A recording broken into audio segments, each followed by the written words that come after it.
Okay, so we return to the adventure. Let me turn my audio up in game just a little bit.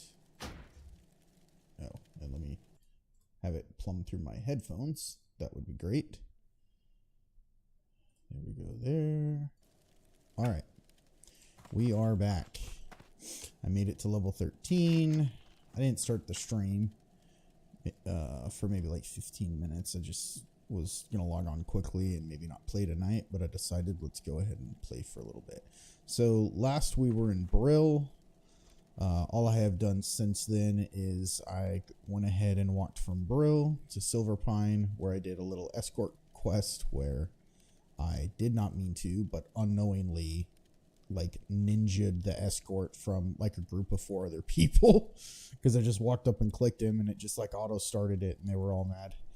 But escorted him from here to here, completed that, and then now I'm in the Sepulcher. Good night, Bubba. Love you. Going to bed. Get some sleep, okay? And I killed some wolves or wargs or whatever and got some hearts and turned that in. And we just got some more quests. And the most important part of what I did is I spent 15 gold and I got some extra bags. Because the amount of bags I currently have was absolutely heartbreaking. So we're rocking and rolling, I guess is what I would say. I bought my bags off of this guy. I got this off of that quest. So that's about it. We're going to keep it going. It says that I should buy ice cold milk, which I have milk. Buy a lesser healing potion if they're up. Which exactly what you need. I don't think there's any healing pots for me to get. I'm gonna buy a little more. Farewell. Alright. So we're good. So I need to talk to What would you ask this guy. death? Get this quest. Talk to this guy. Poldridge. What is it? I can't touch the mailbox. Talk to Hadrick in the crypt.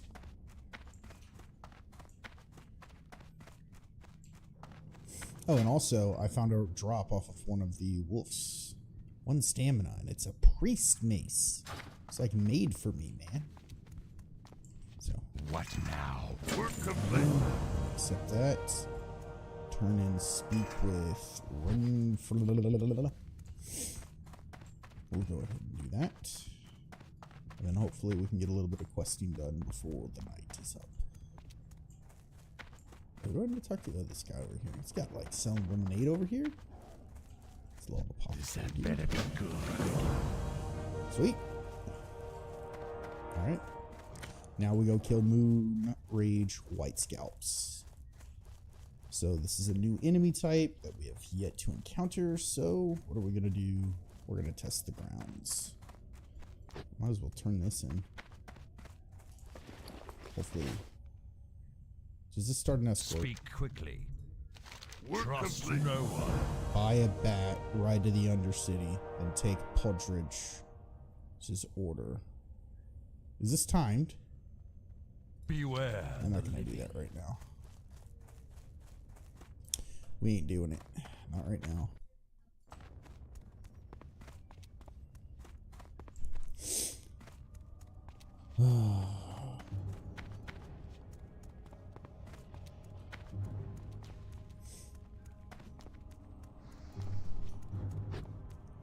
Level 14 Warlock.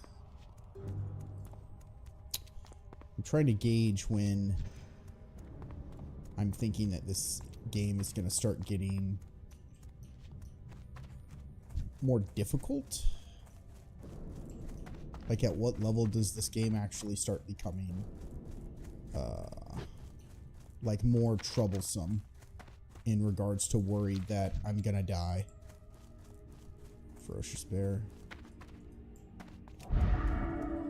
Because I don't really feel that right now. We'll keep with our wand. I think right now is too overpowered. I'm so glad we got this one.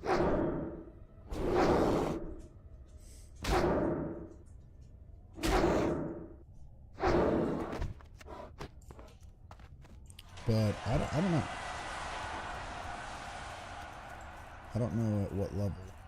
My guess is right around level 25? Maybe at 25 is when things are going to start getting complex. Like more complex than what they are, I guess, is how I should phrase it. Not difficult, but just like, again, more cautious, heart beating a little bit. I can't imagine, though, playing this game and getting to the point of being level 40 or 50 and just the stress with that. I don't know. Maybe at some point you just get used to it. I don't know. To where it's not stressful anymore because you're just so like, oh, everything should be fine.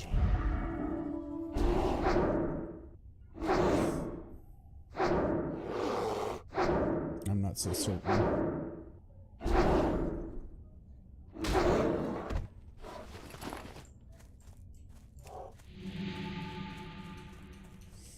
But I have seen a lot of... Okay, so these are the Moonrage guys. Am I on like a crappy layer? Are they just not around? But seeing people die at 60 and 50, it's like heartbreaking. Especially as a casual, to see something like that happen. Because I watch a lot of OnlyFans content that obviously the Content Creator Guild, and from what I understand, it's like that's legit what these guys do for a living. They play World of Warcraft. I mean, it's not just they play World of Warcraft, they're content creators, but right now, since this is all they're playing, like, I mean, one can say right now, all they do is play World of Warcraft. And, I don't know how, I guess, stressful it is for them while they're leveling and playing, etc. I think about that a little bit, because they're making money,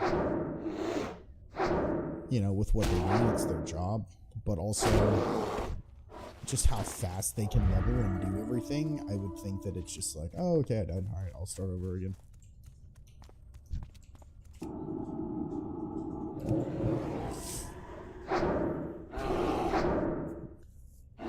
Like, I'm trying to think, if I played this game nonstop, like 8 to 10 hours a day, or some of those guys are going like crazy, but if like 8 to 20 hours a day, like how long it really would take me to get to 60? I don't know. Especially when they're in like the type of guild where if they need to look for group or they need to do something, they like can just do it. So it seems like there are some advantages. Alright, these guys are more special than the bears. Dead bears are much more tanky.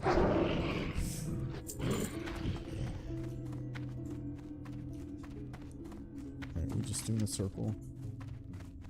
Pretty much. All these guys are circling too. I don't think it's saying that I should be killing these things.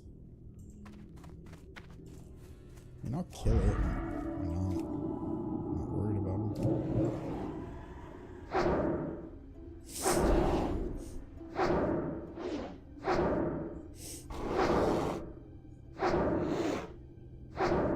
Should have some royalty for music because, or I could play it in the background for myself, I guess. That's what I'll do. I'll just mute it. Wait, you resisted that? Good for you. Alright, I'll mute my Spotify and I'll actually listen to Spotify in the background so you guys can't hear it. I'm listening to Peaceful Days playlist. Oh yeah, this is my jam. Just relaxing, man. It's nighttime. Get cozy. Get yourself a hot beverage or a cold soda. It's really cold where I live right now.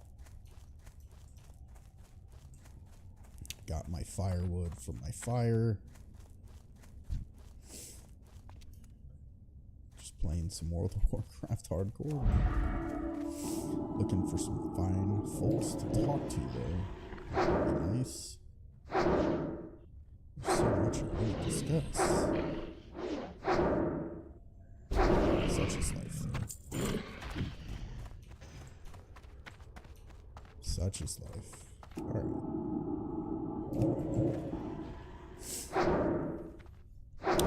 I think I logged tonight maybe level 15 or 16. Really want to get to 20. But I think that's going to be a bit of stretch for how late I'm able to be on, just because I have some work things to handle tomorrow. I can't cast that yet. Working on a large. It's like I have my own job, my own company. So I have to maintain that. Work complete. And at the same time, I have other aspirations of things that I want to work on that I have to do after I do my job. And some nights, it's, do I want to work on those things?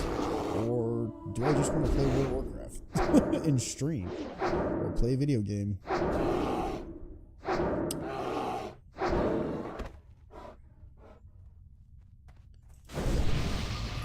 Pretty much. Here, let me blink out of the way, homie. It's gonna give you a little buff. So, tonight I got a little bit of my side project, I guess, done, worked on. But, I just needed an escape for a little bit. I guess that's the word.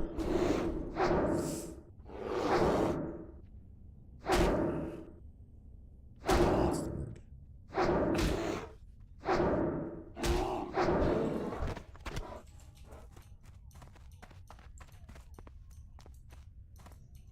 Yeah, that's the word. Where am I going now? Turn in, prove your worth. Okay, so, alright, well, it's wanting me to turn this in already. Let's go ahead and do that. I will say this Rested XP guide, I had one, what was it? The other add-on I was from the level 30 something guideline? Something like that is what I was using previously, just because it was free and it had a guide all the way to 60. This one is substantially better. Yeah, for right now, it's substantially better.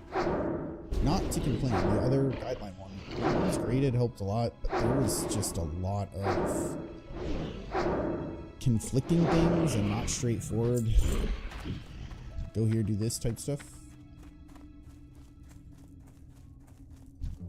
So, I like this one. I'm gonna have to pay for it, unfortunately, once I hit level 20, but I guess I'm a little bit at a point where I think it's worth it. Yeah, I think it's worth it. I'm not gonna accept that quest. I need to talk to Dolar. It's over here.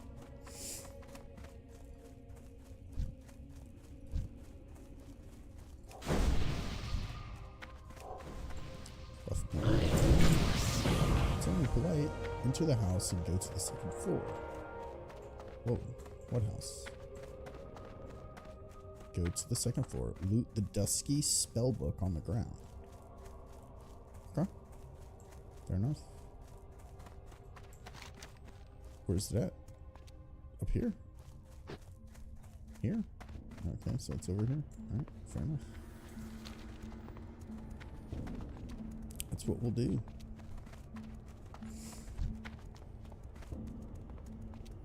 Yeah, so, see this guy? Not self-made, man. None of y'all are self-made, man. What is that? A self-found adventurer. Turn it on. Play the game without any influence. Straight on your own reliability. On your own.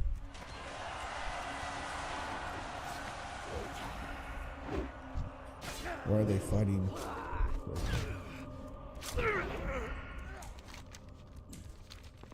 Where's the house? House is over there. Alright, we'll cut across. Whoa.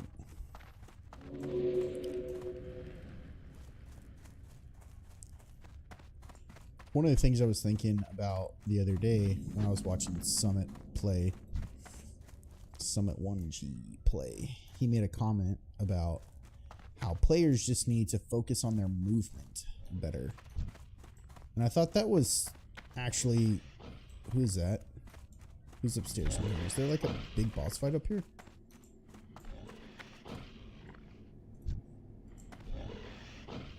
Is there? Alright, we'll prep. It's just you. I'm not worried about this right now. But he was talking about like players need to focus on like movement. And that is super true. That's one thing that I think that I've always been somewhat good with. Is oh crap, he freaking respawned. Whatever. We shall take you out with the round, my own creation. You are squishy, boy. But player movement, man. I will say in this game, it is incredibly important to focus on movement in this game. Like, this game is a very simple game. It's not hard at all.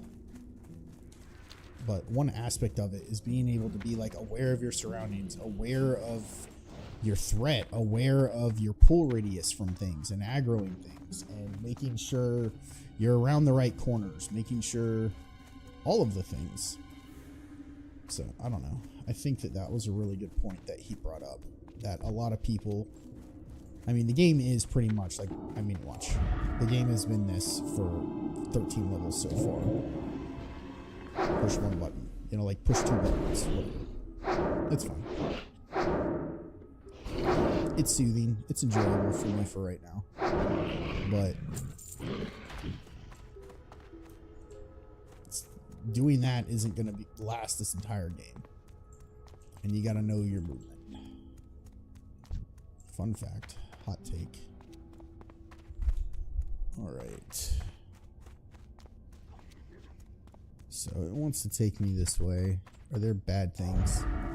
So the funny thing about these guys right here, these slaves, these ghouls, let's see how hard they hit. Oh wow, crit. I'll take it.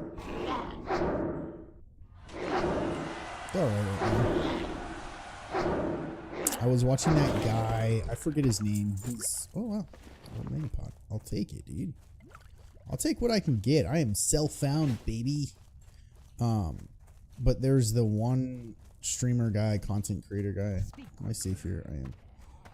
Who died at level 59 because he took on 2 of those. Obviously, higher level, different circumstance, but that was kind of super sad. Work complete. Okay. Accept Ivar the Foul. Let's go. Where you at, lady?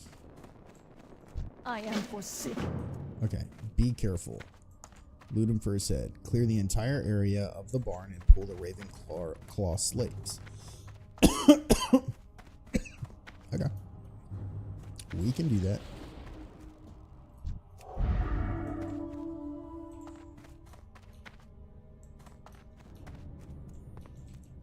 Okay. Oh.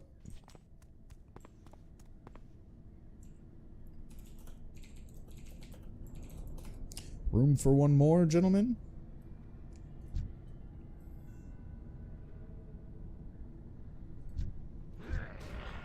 No, these guys don't like me. Are these the guys that I took the escort quest from? Because that would be super sad.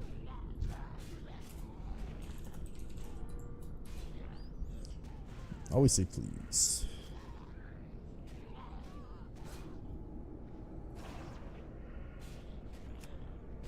They can't join our group. What is happening?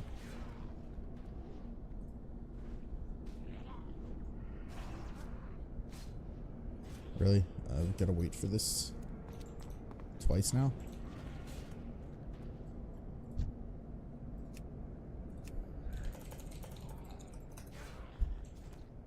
I guess I'll whisper him. It seems like he's here because he just tabbed on to something else. There we go. Alright, thank you very much. Yes. Power to the Forsaken. Power to the Forsaken. Thank you, guys. They're immune to fear. Alright, so what is this? Ivar is protected by 2 Ravenclaw slaves inside the barn. You can solo pull one of them as he patrols forward. They're immune to fear. Fair enough.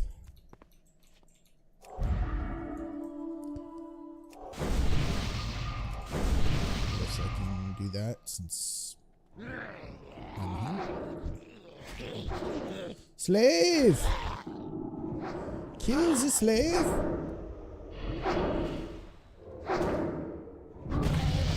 Hey. Well, that's a thing.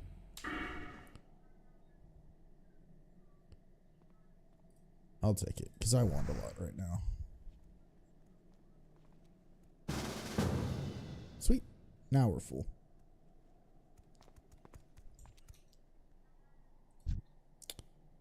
You got all the potions, don't you, brother?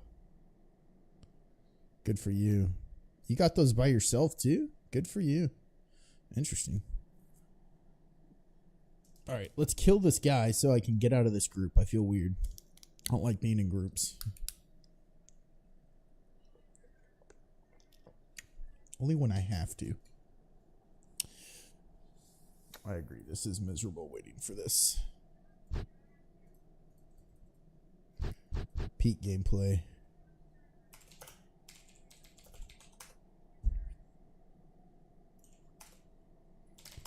We'll just sit down. We'll pop a squat. We'll enjoy the game. So, this guy's self-made.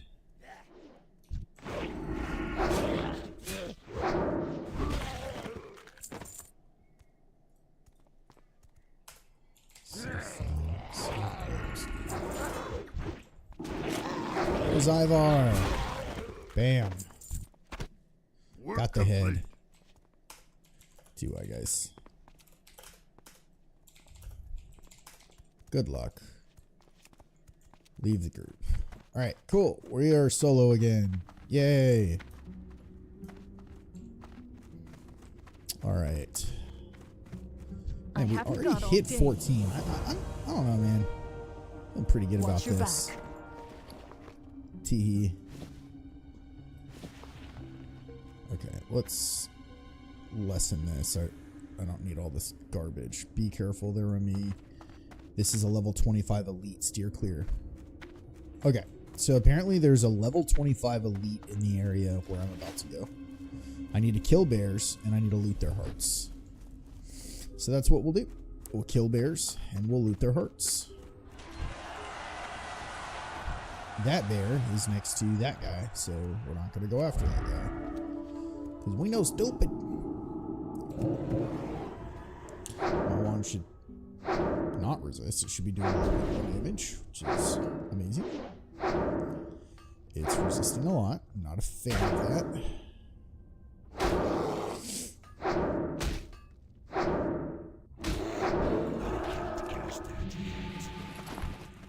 Bear hearts. Bear hearts suck. Come on, bear. Don't resist my crap, is all I ask. Okay, not get too close.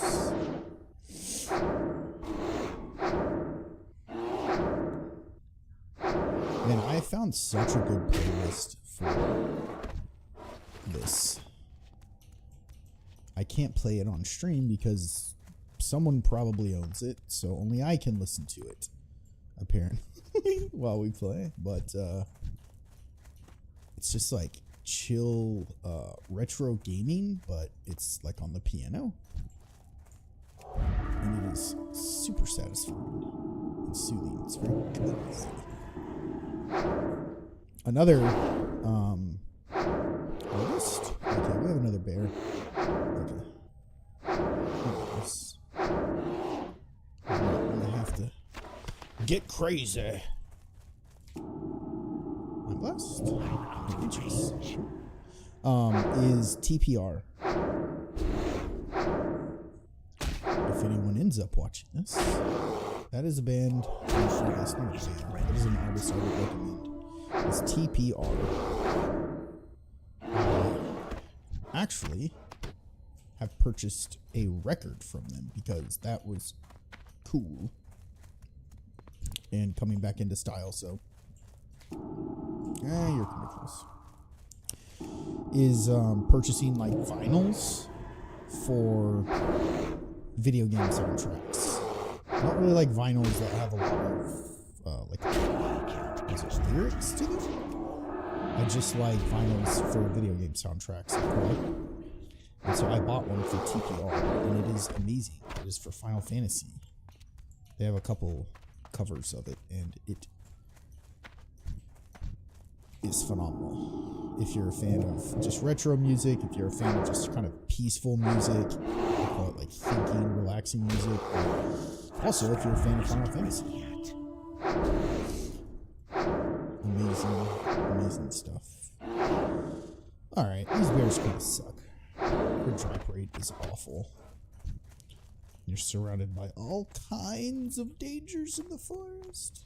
We're worried. Not really. Not really. Level 12. We'll get you out of the way so we can get that bear. I've got a good system that I'll call my F. F! Something bad's happening. F. So I have my potion down to F. And then I have this skull I got from a quest that does lifesteal from a target that I will hit if I also need health.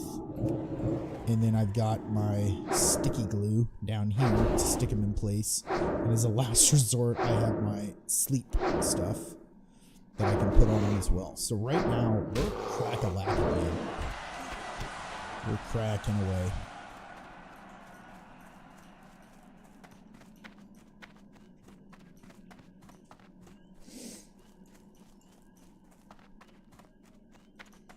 Feeling at least confident. What is that? Giant grizzly bear. Should we do it? Remember, there's apparently an elite in this area. And if we see that elite, we run immediately. Alright, let's see how bad this grizzly bear is.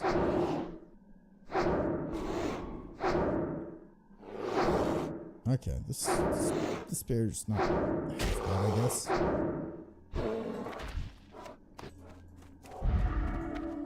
Damn you, bear. I requested a challenge.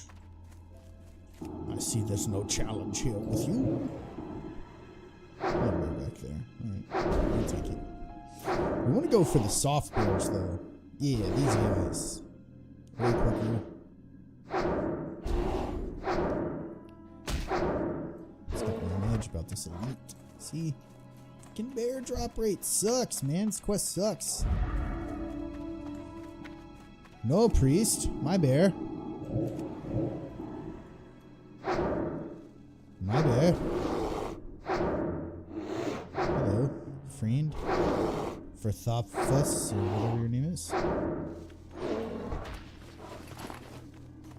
Alright, I guess we go for the giant bear over here. I don't think I have to kill. I do have to kill those rot hide gnolls.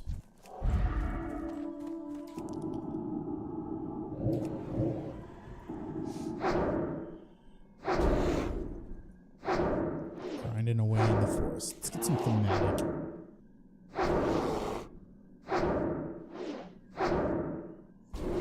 Let's get some good footage. Just get some good footage. B-roll for if I inevitably make it to 60 and put together my level 1 to 60 journey video.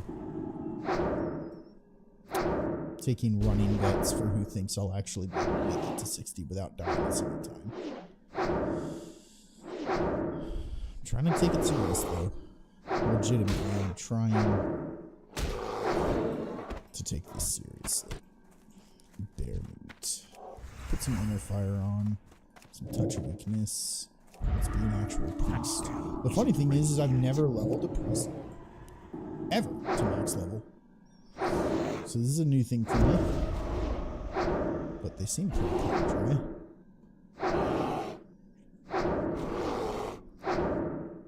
actually seem like unfair. Gosh, dude, man, give me your freaking heart. It's getting out of control. I've seen add-ons that other streamers use. That bear's going crazy. I've seen add-ons that other streamers use for hardcore.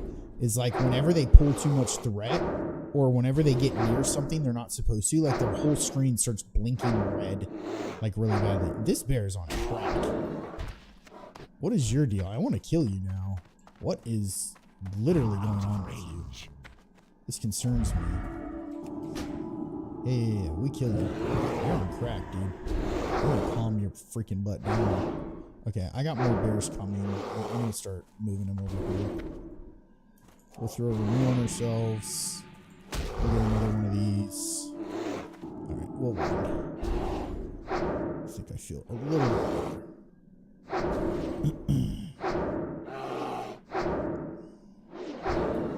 There we go. Aha! I knew it. You had the heart that I needed. So you were running everywhere. You had such a large heart. Blood pumping through it. Huzzah! Is this the fastest? Oh, let's do this. Is this the fastest way to kill these bears? Probably not. I don't know. I still think that this is faster, and it just saves my mana and everything. Just using this wand right now. It just seems unfair. Put this back on. Throw that on there just because we can. We really don't need the mana. Oh. Son of a gun, we run. We run. We out, man. We freaking out. We ain't dealing with that. I don't know your pull radius, but I'm out. Peace. Nope. Son of Arugal, or whatever his name is. Arugal. Peace. Oh, a wild bobbert. I have a wild bobbert in my messages. Wild bobbert in my DMs, baby. Hello, wild bobbert. I shall respond to you. Hey, what's up?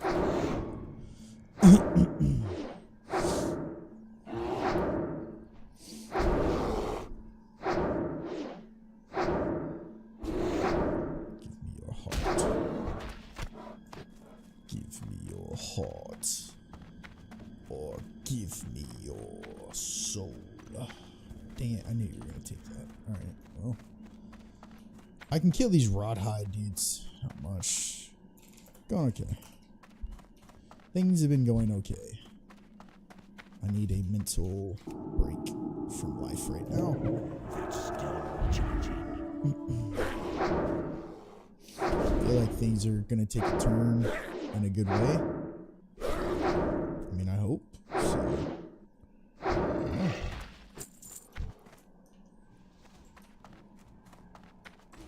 How far does that illegal sun guy go, though?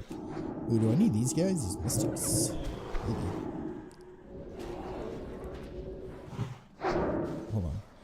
Kill gnolls around the dead field until the Night Lash spawns. Kill and loot her for her essence. Oh! Okay, are you guys gonna, like, grief me and come after me? Do you need help? I'm not gonna heal you, homie. I don't want no part of y'all's stupidity. That was incredibly stupid of y'all. I'm not about to heal y'all and then pull all that effing aggro on top of my ass. That spell isn't ready yet. Nope. You guys flying a little too close to the sun.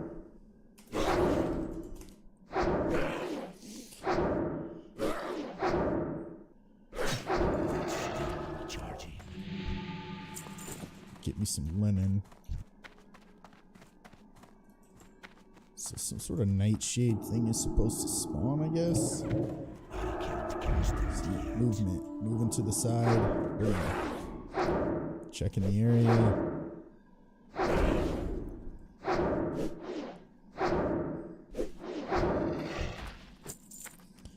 Night Lash. These guys are kind of close to each other. I don't know how I feel about it. I think we can pull this without a double. No, that's gonna be a double pull. I don't want to do that. Maybe we'll do it backwards. Range. Is that is him? That is the Aragorn. My wife is telling me to shut up.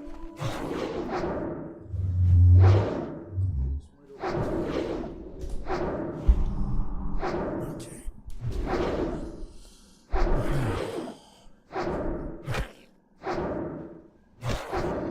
Okay. This. Oh shoot. There she is. Cool. Alright, we got the Night Lash pool, so that's good.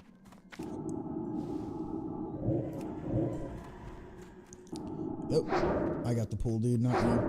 Suck it. Spirit seal, what does that do? Just steal my spirit? How freaking rude is that? That's still recharging. I guess I will pop this and reapply this. Nothing has changed. Alright, we got the essence. I'm really sus about that Aragorn guy. Kill bears, kill spiders. Alright, we need to go kill spiders. Not a fan of Aragorn. I don't have a target. I'm not going to kill this bear. I don't think that that's the call. I know this Aragorn guy was in this area. So, head on a swivel. There's 2 bears over there. Not a fan. Not trying to chance nothing here. Oh, shit. Yeah, that was kind of close. Yes. Is that him? Nope. That's a moon rage person. Sparrow isn't ready yet.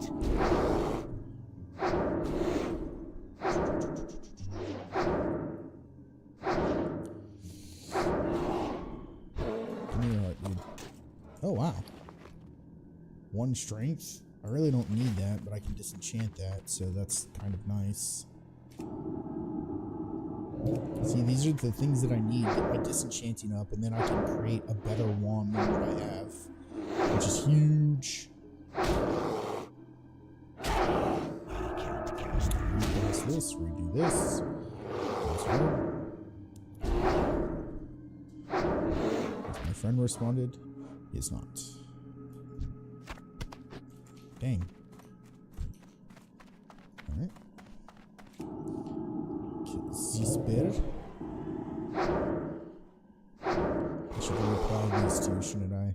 I need to start remembering that. Like, as a priest. Provides immunity to charm, fear, and sleep. Okay. These guys are not horrible. I'm a squishy boy, though, man. Alright, where are these spiders at? Ah, crap. Alright, well.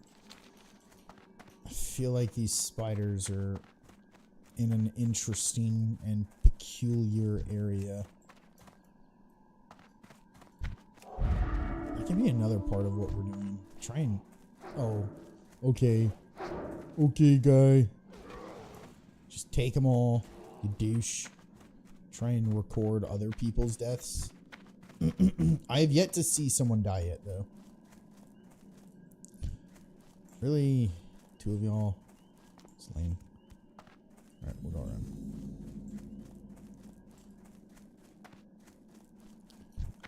Look at you hiding like a little punk, dude. Like a punk.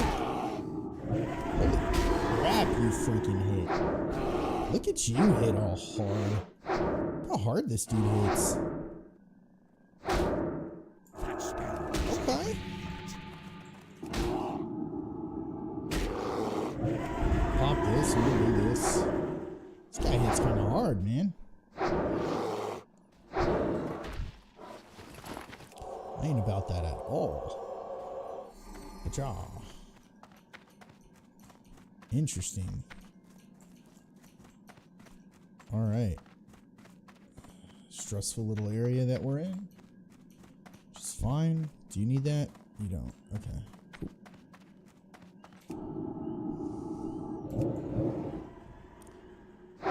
Head on a swivel. That's still Cast this, do this, and we should be fine. Another bear coming over there. And this guy like knocks my shield off really quickly. So these guys hit like trucks. That's what I'm going with. They hit like trucks.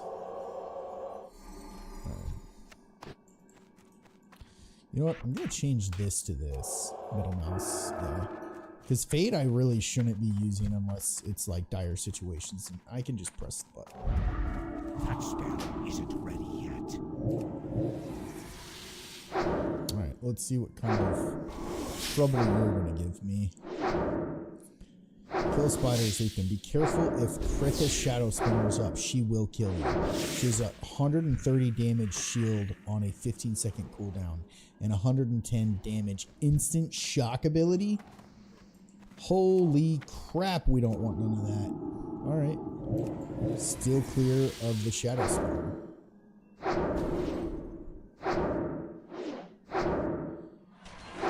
That's intimidating. Alright, it looks like I'm able to pretty much kill these spiders without taking much damage, which is good. Let's get us another bear though. See if this is even worth it to smite. It's not. It's not worth it. I don't think it is. Killing bears. 2 more hits. 1 more hit. Nice. I can't cast that yet. We'll drink. We'll be responsible. We'll drink.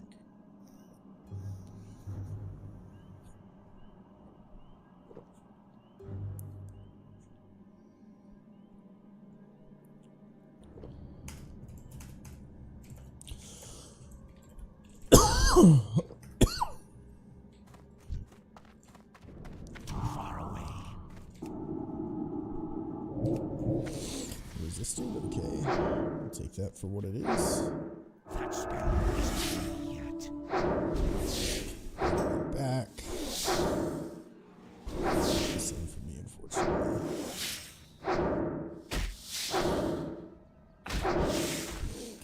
Work complete. You mean the same for you? Like, of playing hardcore WoW or just doing okay?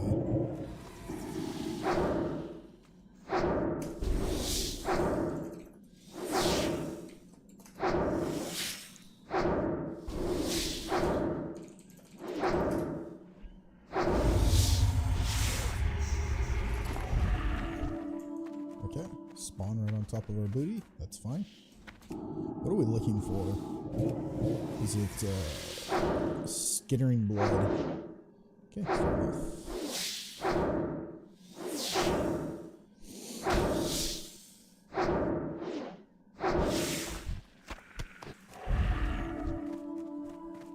I need to get closer. I don't think I'm gonna go in that mine unless I have to. Those are grounds for always a crappy situation.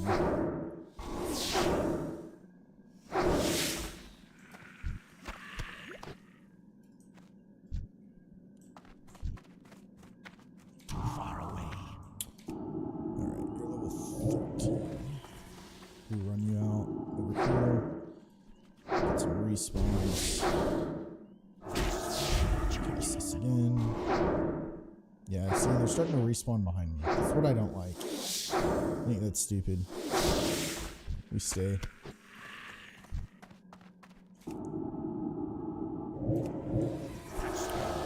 Recast that and just one.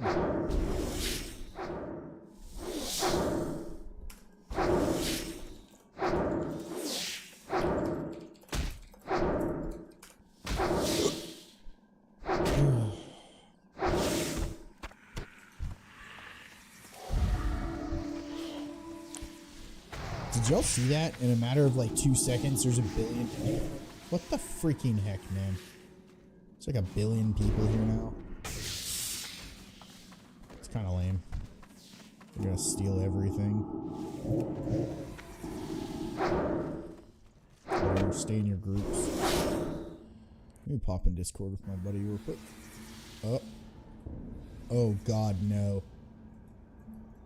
Oh god, no, it's just it. Okay. Alright, well that's a lesson learned right there. Find somewhere safe before I start clicking any applications other than World of Warcraft, because that could have been really bad. Jeez. Wow. Just see that. Freak out. Oh no, my game. Out of range. Alright, let me get somewhere somewhat safe. And then pop in Discord. Yo. My gosh, dude. Whenever I opened up Discord while I was in game, my game froze while I was in the middle of a fight. So lesson learned in hardcore mode, I'm getting somewhere safe before I mess with any applications. Alright, I have 2 things I'm fighting. I know I can survive this. I actually don't know if I... Oh shit. Drink anymore Okay, yet. we're fine. We're fine. We'll bubble. We'll bubble. Cool. We're fine. I guess I don't need to ask what class you are. Yes, sir. Obviously, you're a rogue. Yeah, we're... That spell isn't ready yet. Jeez, man, there's a health bot there. Oh my god. Some of these, like, random things that I'm getting, though, just have, like, really... Like, they can hit really hard randomly. Oh yeah, that sucks. What are you fighting? Just these stupid spiders. That's it. Just these moss stalkers.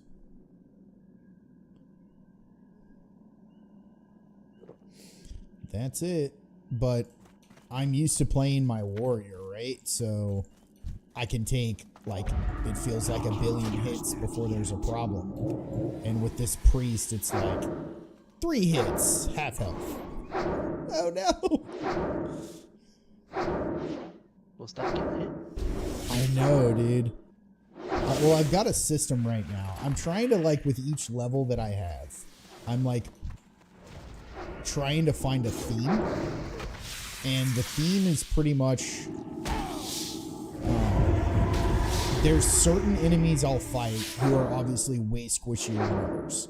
So I know my timing with my shield, my Power Ward shield, to where it's like, okay, I can pop this, do this, and by the time the shield wears off, like, they'll pretty much be dead and I won't take damage. But then there's, like, new enemies that I'll fight where I'm like, okay, well, my shield wears off, like, halfway through, and then you start knocking the crap out of me, which is a problem. Yep. So it's a thing.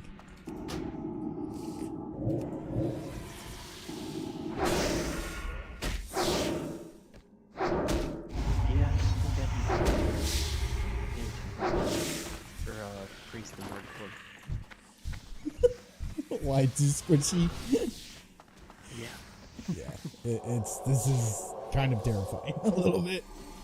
But you gotta have like some kind of weapon of punishment or something.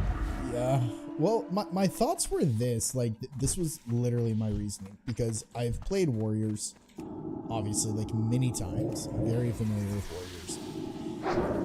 And it's like, you know what? I just want a little bit of a break from just standing there and getting smacked in the mouth constantly. Spell isn't ready. And I want abilities where if it's like I really need to get the heck out of somewhere, I can actually do it. Do it with priest. Well, with Priest, it's like if I really need to get out of a pickle situation, it's like just shield. You know what I mean? Like, just pop my shield. Damn it, dude. Shamans are the worst with stealing freaking, what's it called? Kills. Because they have their instant shocks.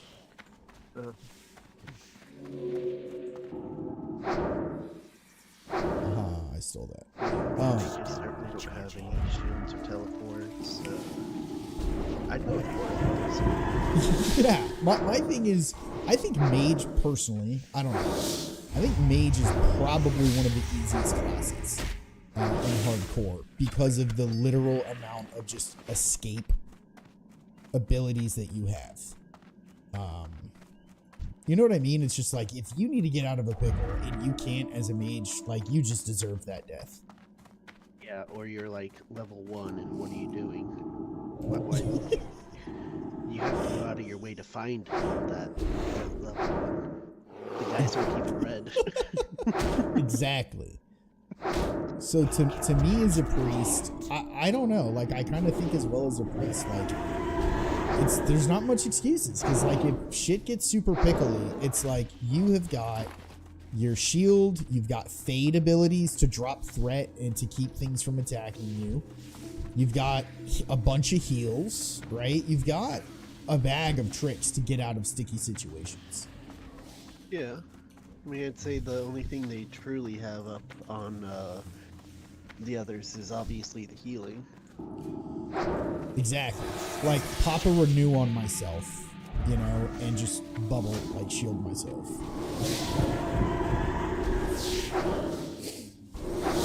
But I am squishy, so I can't be completely serious. Like, I've got to actually be serious. Isn't ready yet. But I just... it's not like I'm tired of my warrior, by the way. Like, I love my warrior. I'm going to keep playing him, for sure. Yeah. But just as, like, a side challenge, it's like, you know what? Having a priest in hardcore and having just spellcast abilities and just different... I don't know. It's just so different having a freaking spellcaster, like, range. It feels so good right now.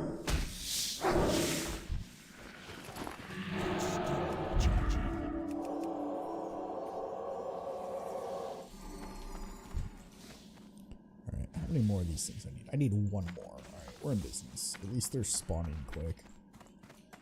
So for this character, I decided to use the Rested XP guide because I've seen a lot of people using it, that add-on. Right now, it's only from level 1 to 20, and then you have to pay like $20 for, you know, like the full guide, which I will be honest, I very well could do that because it's a really good guide. But it will give you little heads ups of like, hey, you're about to be in an area that has a level 20 elite who pats around everywhere. Like, be careful. So I was leveling earlier, and as I was fighting this bear, I like looked to the right, and I'm like, I hover my mouse over it, and this add-on does a thing where it will automatically put like a raid icon above their head. Alright, I think I need to run here. No, I'm gonna run. But it puts a raid icon above their head if you hover over it, and it's like something that it notates that you should do or shouldn't do. And I was like, oh my god, run! And I just left the area. It's like, screw that. I'm not even chancing it.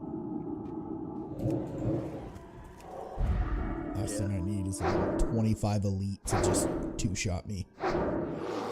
Less than I do. Yep. Maybe even inconvenient. Yep. But it's got this, like, I've done a couple of these quests that I've known about. I've just never really done them because I'm like, nah, you know, whatever, who cares, I'm just level quick. But for hardcore, it's actually like a big deal. There's this quest if you go to that, what is it, Singjin village? That troll village outside of Orgrimmar? Like at the south section of Durotar? Yeah. So there's a quest that you can do there where you get this stuff called, I think it's sticky glue. And it gives you... Yes, that's true. It gives you 10 of them, and it's basically an item that you can use that you can cast on an enemy and it just sticks them in place for 10 seconds. So if you think about it, in like hardcore mode, like that's kind of a really big deal, right? To have an item that if you need to stick an enemy to the ground for 10 seconds, you can do that. And so I'm like taking all of these like items that are like that and keeping them in a section of my bag and calling it like my oh shit button, where like if I think I'm gonna die or I pulled too much stuff and I need to get the heck out, that I just start using my oh shit items. That's still recharging. So it gives me more confidence playing right now, where I'm less stressed because I know if things get bad, I can get out of and into a sticky situation. Yes, I did that. Very nice.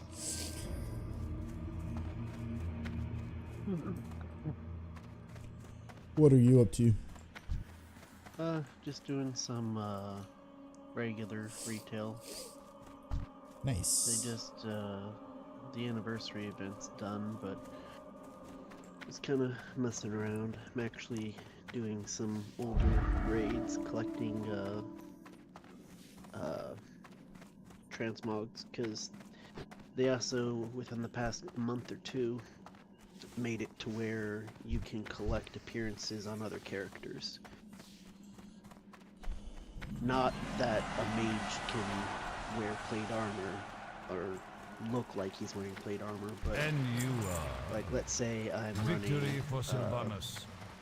you know, one of the old raids, you know, Yeah. Ice Crown, and the Death Knight tier set drops. It's now unlocked for my Death Knights, even though I'm playing in my mage. Oh, okay. That's nice. Yeah. It's actually kind of funny. Like, you mentioned how, like, everyone looks, like, crazy and OP now. Yes. It's actually become very popular to do the opposite. Like, and I look see basic so and many... classic. Yeah, I see a lot more Fair enough. max level characters that look very basic. Not random, though. Like, a lot of people go for, you know, humble warrior kind of look. Yeah. I mean, you still have a lot of other people that wear crazy things, but Yeah. it's actually kind of nice, because at least a lot of people actually put some thought into it, so it's at least, you know, coordinated. Yep. That's fair enough. Yeah. I mean, again, And then I like just that's kinda- the appeal to classic for me, is that not everyone actually has good armor, and you can just walk around and look at someone and go, "Oh shit! Wow, that's awesome." Yeah. Yeah, like me, I'm wearing a cloak and a robe from Wrath of the Lich King, some gloves from... From Ice Crown Citadel? Well, I think the cape is, but the robe is from Old UR. Oh, okay. And then my gloves are from... Was that Kata? Or Legion? No, not Legion. It's either Kata or Warlords. And then my shoulders are actually the current tier piece. Oh, nice. I don't remember where the staff was from.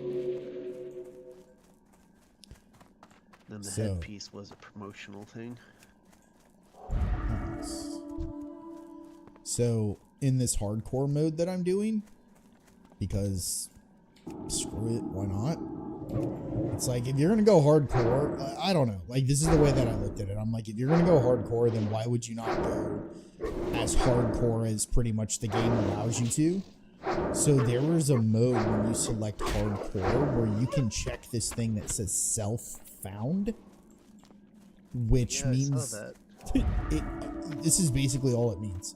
You cannot access the auction house, and you cannot like trade other players or send and receive certain types of mail. Items. Pretty much. It's like, if you need a recipe, you gotta find it. If you want gear, you have to find it. if you want anything, you have to get it yourself. So, I can see doing that. yeah, you know what I mean? Because it's like, if you're going to do hardcore to get to 60, why would you not just do that? Yeah. I mean, it straight forces you to not have like a cheap out. You know what I mean? Like, you can't have anything on your record of like, oh, well, you got boosted by all these other people, or you got this. I mean, I guess there's still a way that you can argue that you can group with other people and they can just boost you. But, like, I have not even been accepting like group invites unless it's a, you have to kill this one guy and it takes 10 minutes for them to respawn and there's 5 people. Oh shit. Oh shit. Hold on. Oh shit. This could be the end. Hold on. Uh-oh. Oh no, he is not aggroing me. Oh my gosh, that was crazy. That level 25 elite skeleton for me was chasing right up my butt. It was almost cozy death. Huh. No. It's too early for that. I'm honestly, I'm thinking that if I get a death, it's going to be in the level 30s. Hello.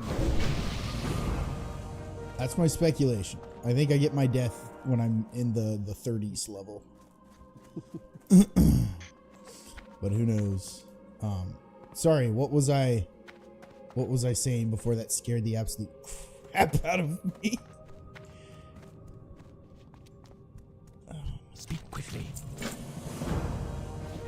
Oh, the whole self-found thing. It's just Speak quickly. it really does, like, because there's people out there who, you know, they'll play with other people and it's just like they'll give them like 20 gold, 50 gold or whatever they need to, you know what I mean? And it's like, that's just unfair. Yeah, on hardcore. Farewell. I mean, regular anniversary, whatever, but what's hardcore about that? Exactly. And one of the things that I think is also pretty dope. So there's this like, so on the hardcore server, there's this massive content guild called Only Fangs. And it's like, you know, a lot of like YouTuber content creators like play it. And so I watch them, and there's this thing, I don't know if you're familiar with it, and wow, but there's this recipe called Flask of Petrification. I have exactly what I'm familiar with that one. Okay, Ask so it's no called one. Petri, I'm and Flask of listening. Petrification is simply, you can get the recipe for this, and if you make it, I it haven't seriously got all creates a day. flask that if you right click it, you become invulnerable for 60 seconds.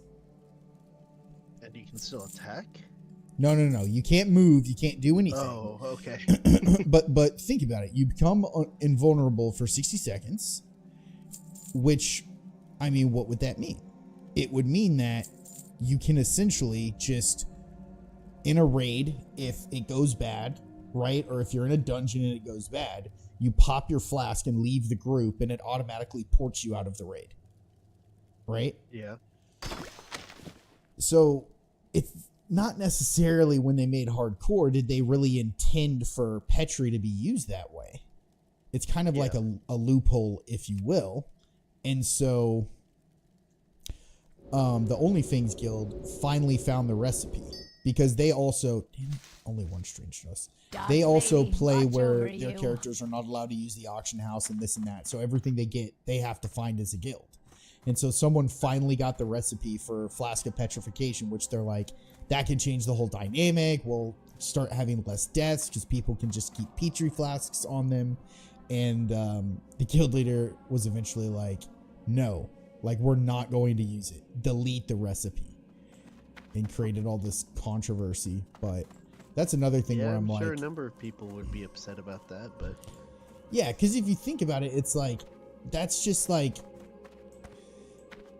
you know, anti what hardcore is. Like, the whole point is like, you can die. yeah, no, I If mean, you screw up, you die. I would be on his side. Yeah, Unless I was the one that found the recipe and could make it, in which case I'd just be sad that I would miss out on. have Well, to actually, delete no.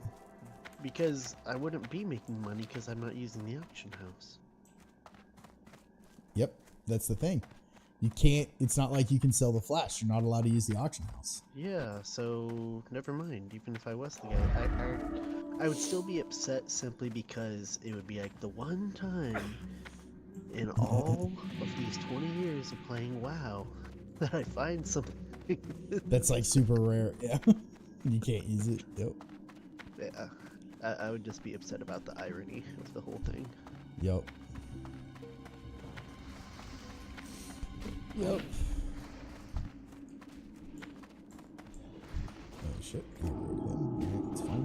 Oh, and you're level 14. Okay. Oh shit. You're a big boy. Okay. Do you hit hard?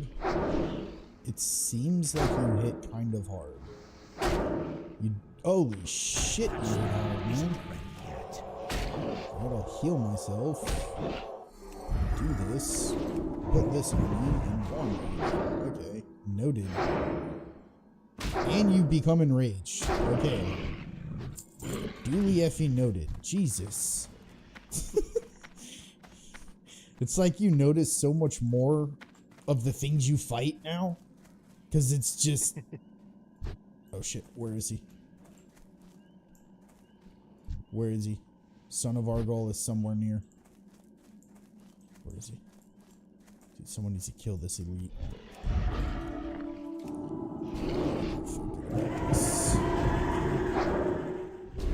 know I made a character, hardcore. I'm pretty sure he was a warlock. He's probably only level 2 or 3 now. Oh shit. Okay, run. I think we. I don't think it's worth it. Our goal is right there.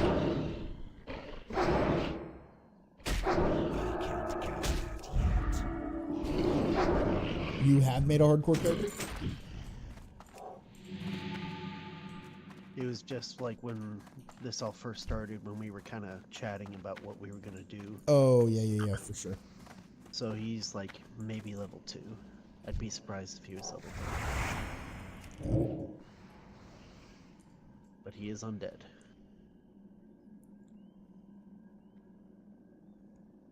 I had nothing but undead until Burning Crusade. Blood Elves. That spell isn't ready yet. Oh, yeah.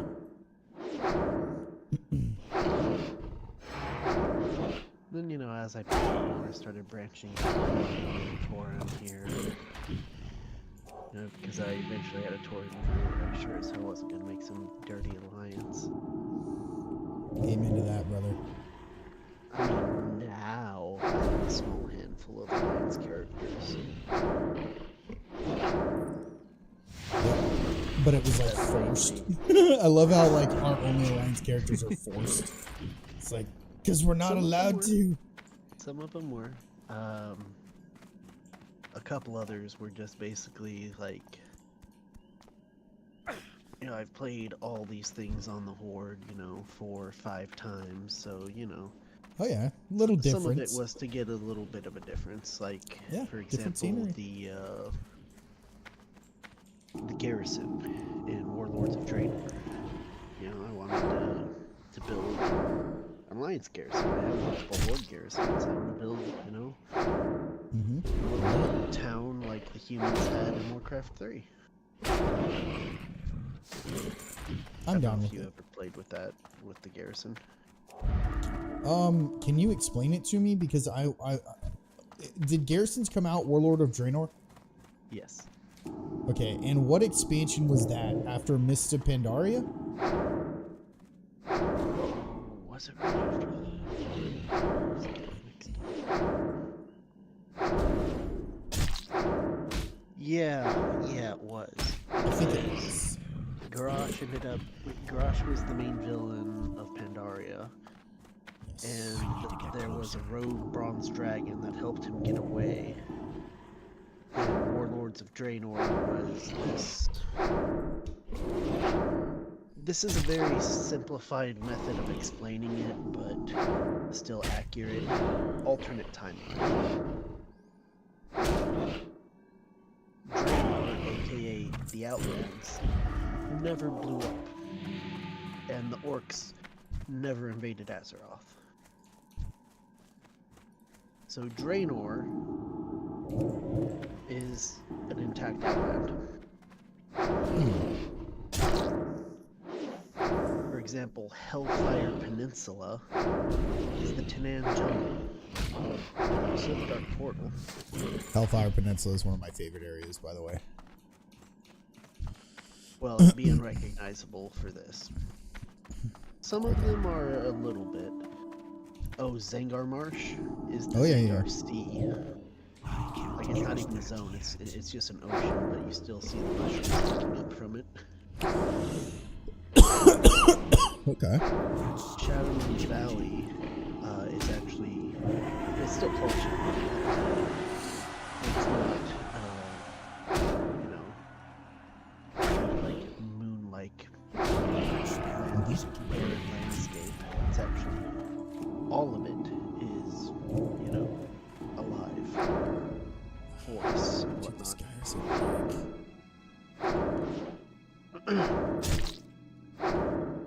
And the Black Temple is the Temple of Karador because it's destroyed, corrupted, invaded, etc. And then there's a couple more zones that had been completely destroyed. South of Terrakar Forest, there's the Spires of the Rock, where the bird people live. So what was the garrisons then? Because I played Warlords, but I just played to where like I did all the quests, or you know, just leveled the character and played it a little bit. You know, wasn't super focused on lore when I played it. But the garrisons weren't released right when Warlords dropped, was it? Wasn't it something they added? Oh, it was. No. Okay. So they still had the cities. Okay. They weren't joined. It wasn't like Chetrath. So the Horde had, I think it was, yeah, there we go, Blade Spire's Citadel, and the Alliance had the Temple of Karador. But this was around the time when the Warcraft movie came out, so in spite of claims otherwise, everybody knew that they had some resources going towards the movie and not the game, so those two main cities were not fully fleshed out. Anyway, other than that though, the garrisons up until the next expansion were considered WoW's quote-unquote player housing. It was a temporary thing, because after that expansion they weren't really used. So they made like temporary player housing, but it was the closest thing WoW had to it. It's kind of a tongue-in-cheek to call it that. At the time of the expansion it was, because it was current and being used, but now it's not fair to call it that, because that's not... I don't know if that was their intent and it just didn't work out. Because I thought when they... I want to say I thought, oh, is this guy going to die? I thought that when they launched it, they were advertising it as player housing. I think they wanted it to be, but it didn't. It just didn't work out that way, and someone decided to kind of let it fall by the wayside. Got it. Which is unfortunate, because it's certainly not a bad little thing. But was it good? Like what type of player housing? So was it in a big city and you went to an area and you could do your own stuff? Like what was it? No, it was its own separate thing. It wasn't in a big city like how they did it in, well, I guess how they do it in both Final Fantasy. It was a little closer to ESO. Or no, not ESO. Because that's still in a big city. It was closer to Old Republic. Got it. Where you had like your own individual house. Yeah, they give you a Hearthstone to go directly there. Got it. The other way to get there would be to go to the zone and like walk there. Well, so WoW, you had a Hearthstone to your garrison? Oh, Alright, well that's at I least mean, you somewhat still better. do. Now they put it on the point, so it no longer takes up a bag slot. But yeah, you still have. So everyone can just port to their garrison if they want. Got And I mean, what it essentially is, when you are getting a foothold, so you still arrive in Draenor. Okay. Oh, funny thing about Draenor. The Draenei named Draenor. That's not their home planet. That's the Lord's home planet. They just showed up and named it after themselves. Okay. And the name stuck, because, I don't know. Because why not?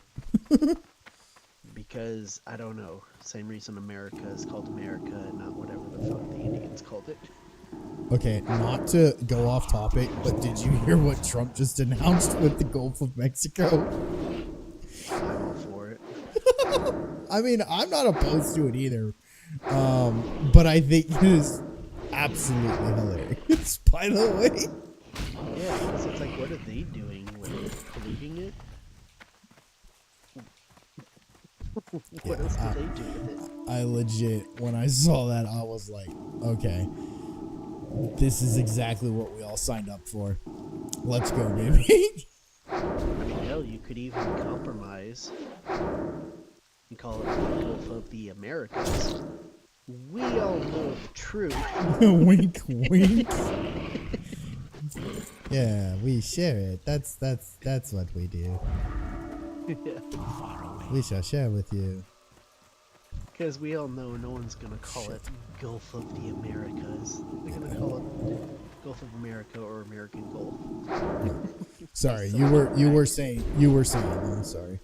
Yeah.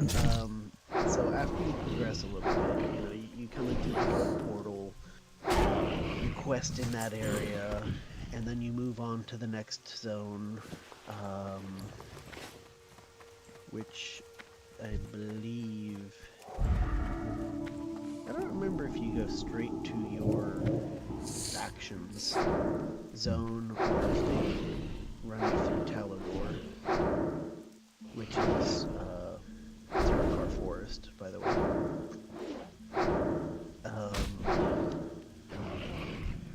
Either way, you do this quest line and you scout out this area. On its own, there's nothing there, except for like some bad guys and like a single harder boss, like basically a rare raid. But Is it's a this one of quest those scenarios where it's like only, like when you go to that area, like only you can see that? Yeah, in that way, it is similar to ESO, in which case, all Horde garrisons are in the same spot. Got You it. can't see someone else's unless you're partied with them. Got it.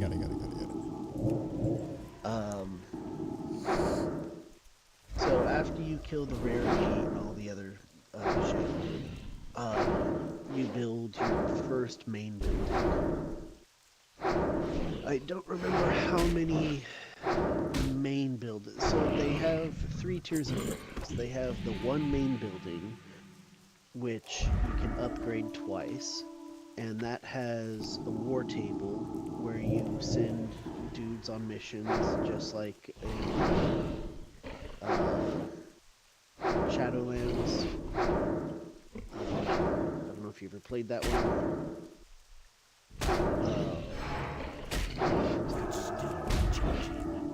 Well, I mean, you get the idea. It's a war table. You collect followers, and you do that. Some of them are automatic through the main quests. Some of them are specialty things you can find. Some of them are rare. Okay. Like, some are Horde specific, some are not. Shit, what was it? It wasn't Conan the Barbarian, but it was one of those blatant ripoffs on Conan the Barbarian that you could find as a slave in a dungeon. And you could wrestle him and he would become one of your followers. awesome. And then other guys, just you eventually you could collect a whole bunch, and then you had to pick and choose who was active or not. Okay. And the missions they would do would be upgrades for themselves. Eventually, you could actually get gear for yourself. Like once you've maxed out everything, you could start getting instance and raid level gear. Oh, shit. Okay, we have a problem. Hold on one second. Please. Mm-hmm. Okay, I will glue you, and I will run from you. 1 second. Okay. Sorry. Continue. So, other than the main building, there was also a trophy. Did you do any of the archaeology? I didn't, and I'm curious. Sorry, not to keep you like droning on with things, but when we're done with this, I am curious as to what that was because I was always fascinated with it, but I never did it. But It's changed a couple times, in honesty. okay, But for Draenor, there was a small trophy room that would display your Draenor artifacts that you found and assembled. got it. And then the second tier of building, you had to make a choice as to which ones you wanted, because you can't build all of them. Some of them were obvious, like profession buildings. Build the building of the profession you have, or you will not be able to use the max level of your profession in that expansion. No brainer. Mm-hmm. And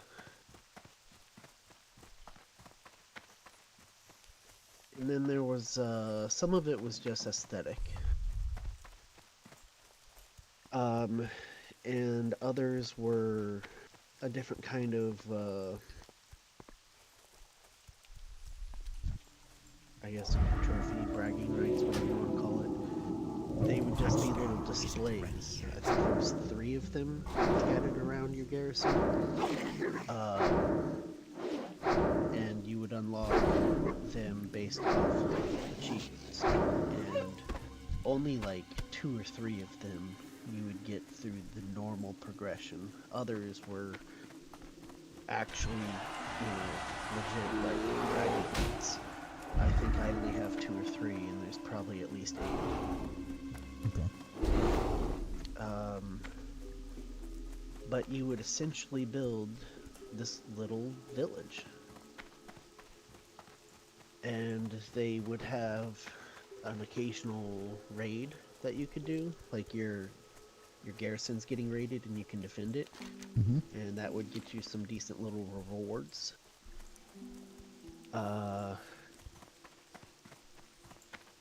Jukebox to play different music. So the garrison, was this also a take on? And I don't remember if it was Draenor or not. Which was Draenor the one where it had that tower, right? That you could do that. You could work on, like, I guess, I don't know, your legendary type weapon, but it was like the Torghast Tower. Oh no, that was Shadowlands.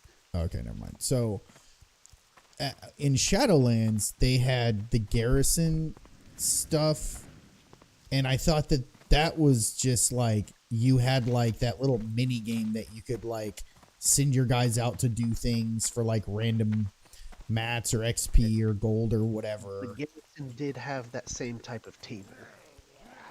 Oh shit! Okay. But they didn't have a Torghast thing. The Torghast thing was something unique to Shadowlands, and it was actually a pretty cool system. Okay. But the table you're talking about with whatever faction you choose, Yes. it did have one of those.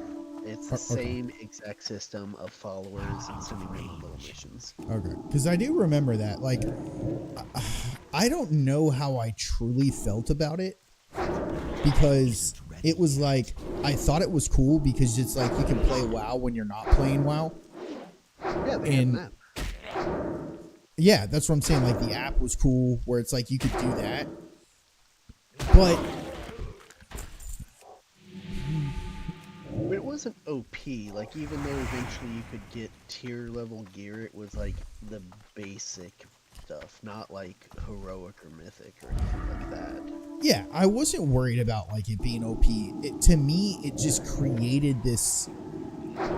It was like a good and bad thing. I don't know how to explain it. It like created this environment where it was like you're just always, you know what I mean? Like, wow, you just have to constantly be. Let me say it this way. Let me take a step back. I think the thing, which is inevitable, by the way. So I don't even fault them. I don't look at this as like Blizzard, you a-holes or you idiots. I don't fault them for this. But you get to a point where your game is so big, it does become overwhelming, right? Of the amount of stuff that you should do and complete experience. And it's a lot. And for someone who likes to play games to like complete things, you know, like get the achievements, let's collect this, let's collect that. It did get to a point where it was like really overwhelming. But that is part of the reason they did Chromie time. I don't know if you're familiar with that. Chromie time. I'm not. I don't know what that is. You know who Chromie is, the bronze dragon, the little gnome. Yes. So it's called Chromie time because she's the one that does it. So they did a whole new starting zone. Everyone goes here. You can choose. You can choose to do the old school one or the new one. That spell isn't ready yet. They recommend, but by no means force you. So after the new starting zone, you're transported to your faction's capital, Orgrimmar Stormwind, and you chat with Chromie. And you choose, with expansion, you want to level in. So you're not jumping around continents trying to figure out where the hell you're going. You just choose an expansion, and that's where you're going to level for like levels. I want to say the starting zone ends at 10, so 11 through 60, maybe? And it scales it like the zone originally was, so you're just progressing through each, you know, area of the zone, or of the continent, doing all the quests, not getting weird shit. You know, weird levels that you're trying to Google to figure out what to do. And you're not forced to stay. You can literally just leave if you want.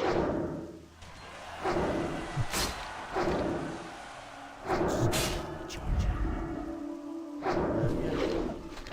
I mean, you do still... They also tried to do that so in the cases of, like, Cataclysm, you don't run into the weird issues of, like, hey, I've been to Orgrimmar 3 times, and I've seen 3 different people that they call War Chief. What's going on? Okay. So, yeah, trying to fix some of that for newer players so it's not as confusing. It's not a perfect system, but Right. definitely a nice improvement. And then on the zones that did have major changes, there's a bronze dragon that you can swap between the 2 versions of the zones.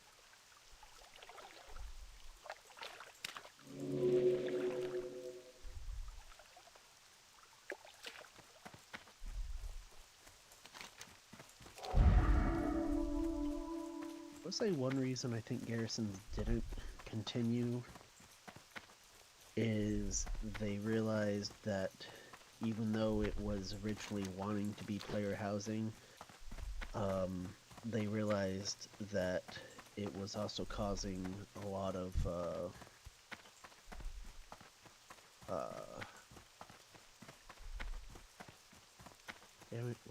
isolation.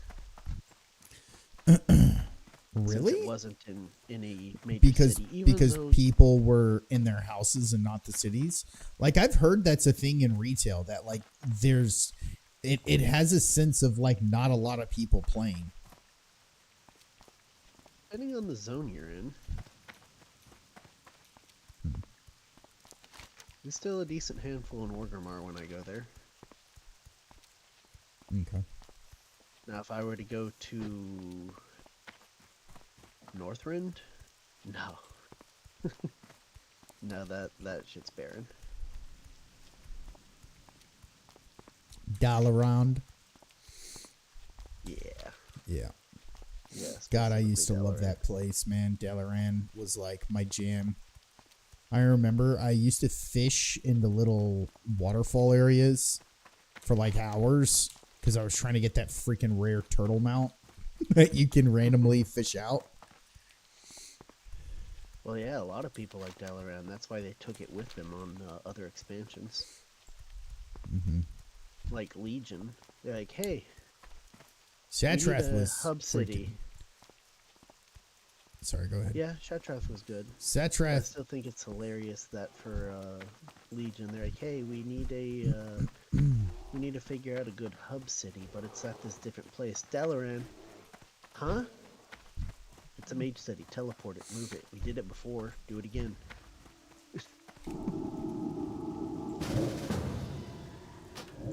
Alright, I'll group with you, homie. Because I don't want none of this. This is a bit intense. Just two I'd say creeps. also the current main hub city. Because they went with Shared again. That one's definitely very well populated. What's your favorite city out of all of them? It's definitely up there. So's Undercity. Not that that's a main hub. Still. Well, that would be considered a major city, for sure. Well, major city, yeah. But... Can't really choose one.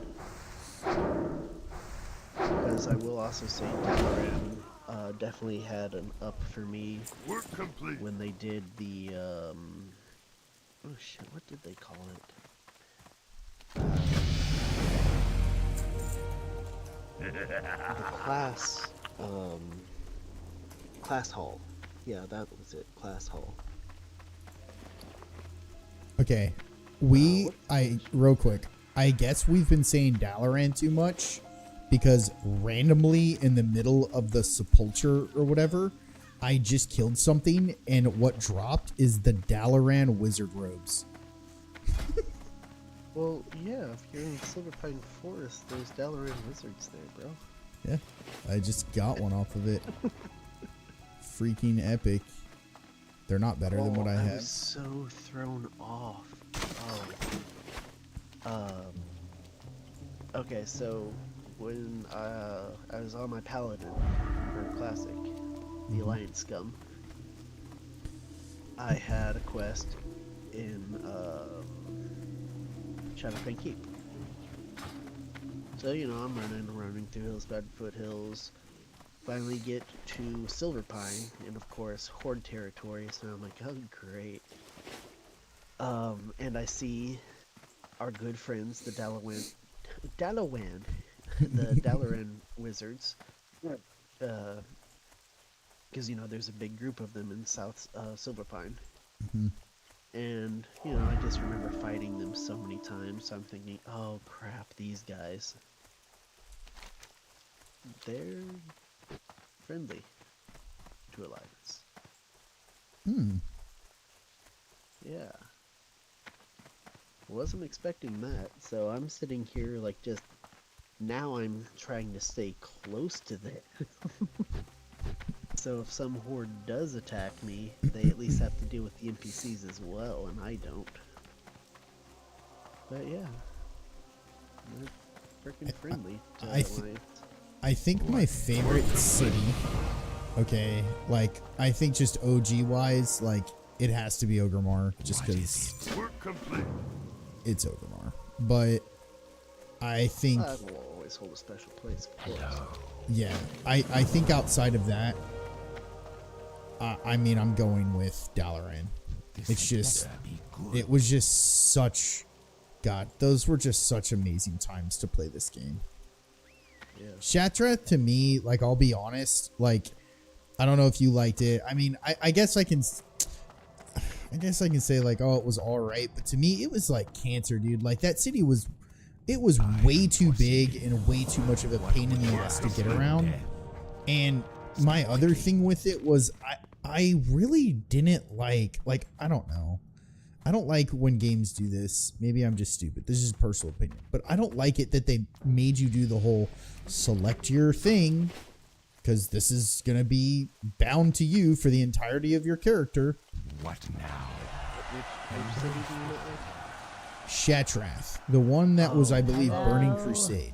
Because it was just running everywhere was such a pain in the ass. And then you take the elevators, and then there's this. It was just like chaos. Talking about the Aldor versus the Scryers. Yeah, and then having to choose that was like, I don't want to choose. Why can't I have the option to do both? Like, screw you. Yeah. I just don't like it when you had to games do choose that. based off of what they had. Like, I know I chose the Scryers because they had a lot more castle Embrace stuff. the shadow. Exactly. I mean, it just turned out that they also happen to be the Blood Elves that worked. Oh, Right. And I had to choose the Draenor one or whatever it was because it had all the crap from my class. And I was like, but I don't. The Draenei. I was like, I don't want to be pigeonholed to that. Yeah. I don't like that concept, but I get why they do it. I'm just not a fan of it because it's like, I want to be able to have the option to do the best of both worlds. Like, at least make it to where it's like, once you get like rep to this point with it, you have the option now to rep with this other group. But it wouldn't make sense. But yeah, this is just weird. I mean, it at least made sense when the different zones, like in Dalaran, were Horde versus Alliance. And not, I don't know.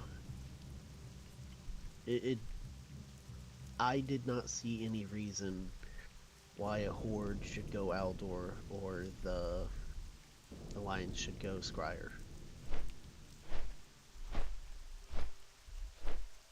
For multiple reasons.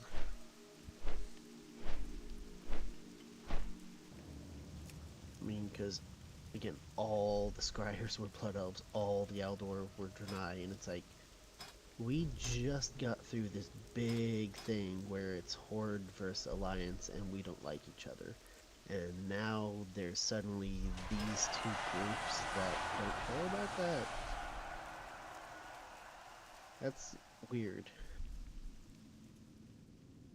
This is very out of place. Yeah. Wasn't a fan. Dalaran was like, it was just the best, dude. The look of the city, where everything was located in the city was great. I like that they had the little sewer type areas, or at least some of the underground stuff a little bit too.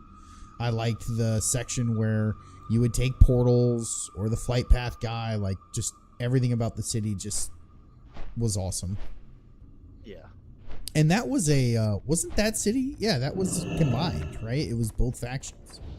Yeah, they each had their What is it? their individual zone within the city. Yep. Similar to the Scryers and Aldor, but not quite as spaced. Yeah. And all the vendors were in the middle.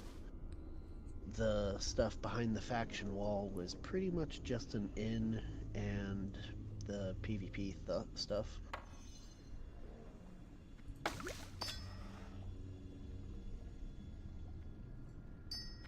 Yep. I think a couple of the greatest, I don't know, there are a bunch, but some of my greatest accomplishments back in those days were when I saved up enough money and I got the mats for the hog. The motorcycle. But like the legit motorcycle mount. With the actual sidecar. The illegitimate one. Well, there was an illegitimate one, like just being real. There was the one that they made afterwards that like everyone could get, and I don't think it had a sidecar. Ah, okay. So back in the day, like the legit one, you know, if you just, that's what it was. Like to me, it was the legit one. It's like if you had this, it's like you were part of the crew that like freaking, because I want to say back in the day, it was like 1,000. It was anywhere, no, it was probably like 3,000 like gold or something. Only the one, I guess the legitimate one, it had to be engineers, right? Yes, you had to be an engineer. Yep. And you had to do What is it? Uldar or was it Uldar or Uldamon? That one Ulduar. The, Titans? yes, the one where it was the first raid where they implemented like actual automobiles. And you Yeah, the very beginning. Yeah, that's Ulduar. That's actually where I am right now. No way you're in that instance right now. Oh, I am. Oh my god. Okay, so you remember that dragon to the right after you clear the first boss? You go down the path and to the left is the one boss, that fire giant guy, and then to the right is that dragon you have to kill with the spears. Yep. We were Razor scale. Yep, Razor Scale. We were a server first. Oh, nice. Yep. I remember because the night that the patch released, everyone was sitting outside of that instance trying to get into it, and because they were having like system issues. Like we were playing the game, we were in it, but the damn raid like wasn't loading for anyone. And when we finally got someone to load in, we were one of the first guilds in there, and we just spent hours in there to get the server first for Razor Scale. It was pretty cool. Because we were on a big server. We were on Storm Reaver, which was pretty decent sized server.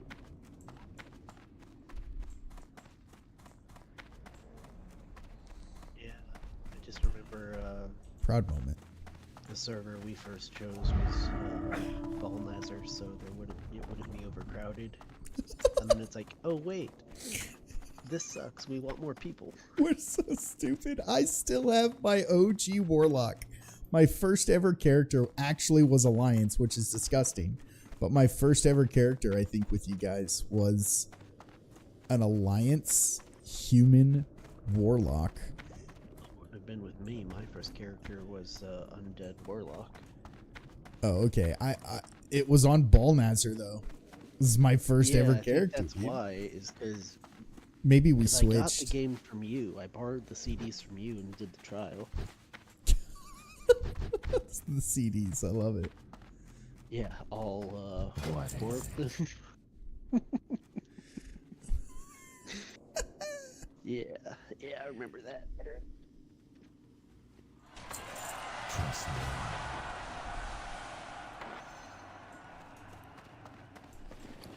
Oh my god, dude. But yeah, because we chose that server.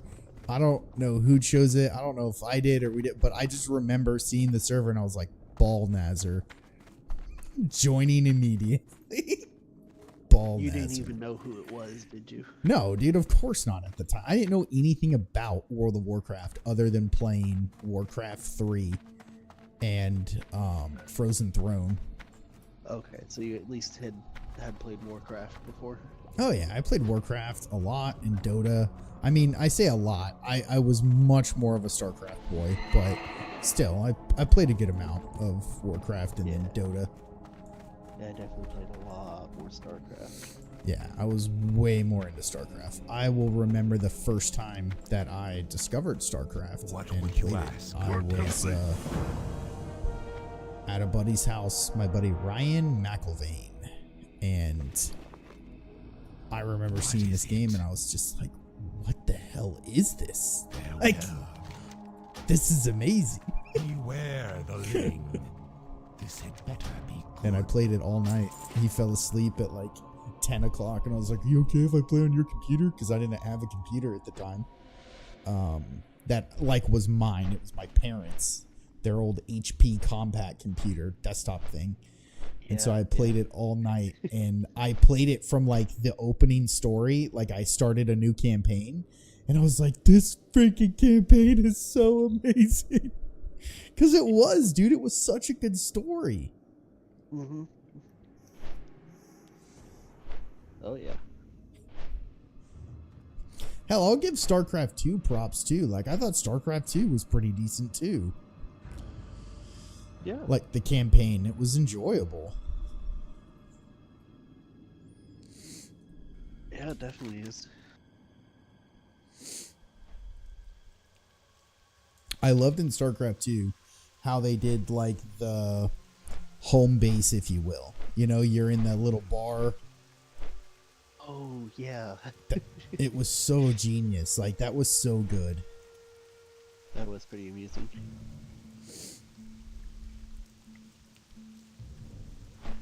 But yeah, Ballnazer. I think that was an accomplishment. When I got a really high rating, I used to do arenas, and I had a partner. We would do 2v2 arenas, and we were actually very serious. We'd get on 3 times a week, and we'd practice and stuff.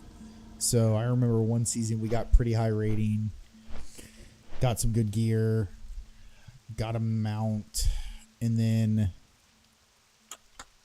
I think my first time that I cleared, and this is why it has like such a dear place in my heart, but the first time I cleared Karazhan, like fully, we did a full clear of it. I'll also remember because I had a group of 10 guys that I would raid with, and I would run the raid, and we would do it twice a week. And I remember we did it for like, you know, a month, I am forsaken. and we could only get so far, right? Like, so some of the moments of when we like got to a new boss area was just like, you know that feeling of just like, oh my god, this is awesome. And then finally, oh holy shit, it wants me to hurt to Razor Hill? Okay. And then finally getting to the last boss and defeating it was like a giant accomplishment. It was just cool.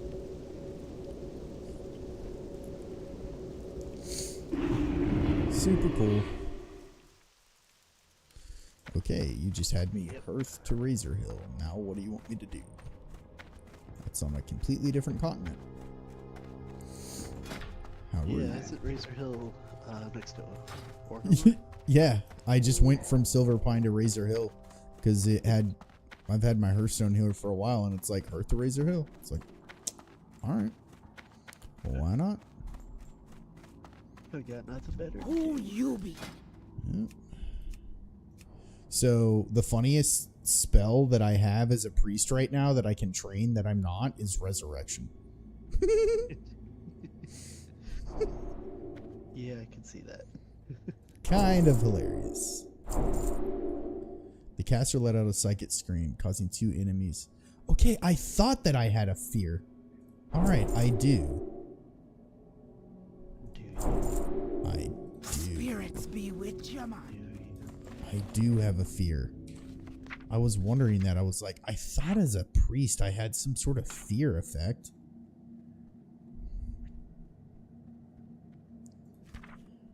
Alright, I have a higher level Renew now, which is great. And a higher level Smite, which is great. And I have Cure Disease. Alright, there we go. Now what the fuck do I do? Jesus, travel to the Barrens. Alright, it begins, dude. This entire time I've been leveling, my chat logs have not been too crazy. The second I step foot in the Barrens, the most absurd chat is gonna start. Oh Ay, ay, ay. yeah.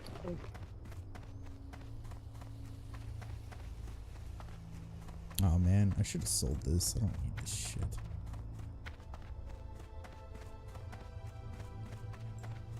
Okay. Alright.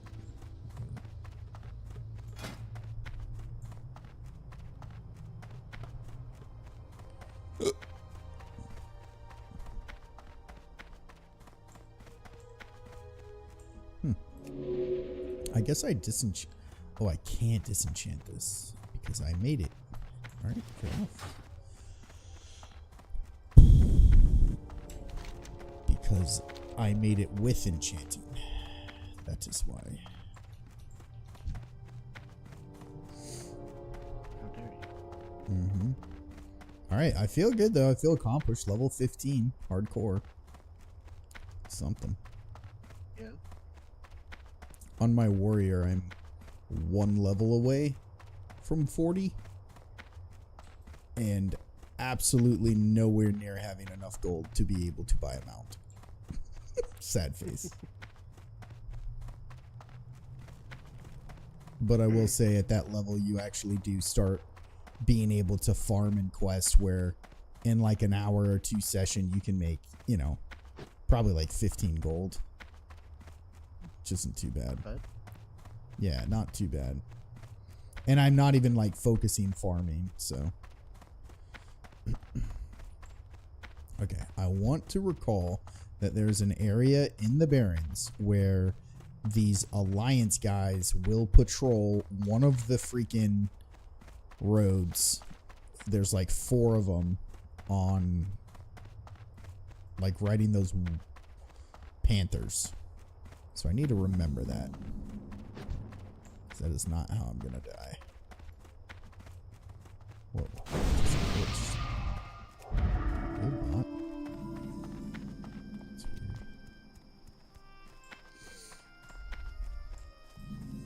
Some.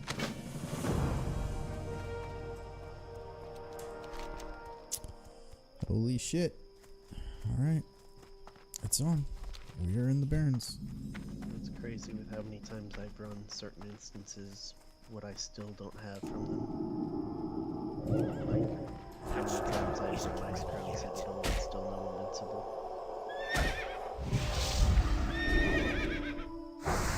The mount? Definitely- Yeah. You know the drop rate on that? You're talking about the one that drops from the Lich King? Yeah. Dude, you know the drop rate on that mount is like Oh, I know. really low. It's like, I think it's less than 1%, isn't it? Unless they changed it. No, I know, and it's not the only one. Yeah. Ashes I mean, of Valar are the same thing. well, I'm not dude, saying I'm surprised. I'm it just should, saying it's annoying. it's the same thing as the Sunwell, right? Trying to get the Phoenix. Yeah, that's Ashes of Valar. Yeah. Yeah, no, I know why. I'm not surprised.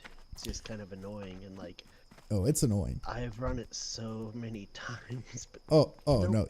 no. Do you want to know the most annoying mount that I've tried for? Like, there's other mounts that it's like, okay, if they drop, then awesome. But it's not like I'm trying for them. It's like, you know, if it happens, it happens. And then you have to fight with other guild members from back in the day, right? Of who rolls or who gets it.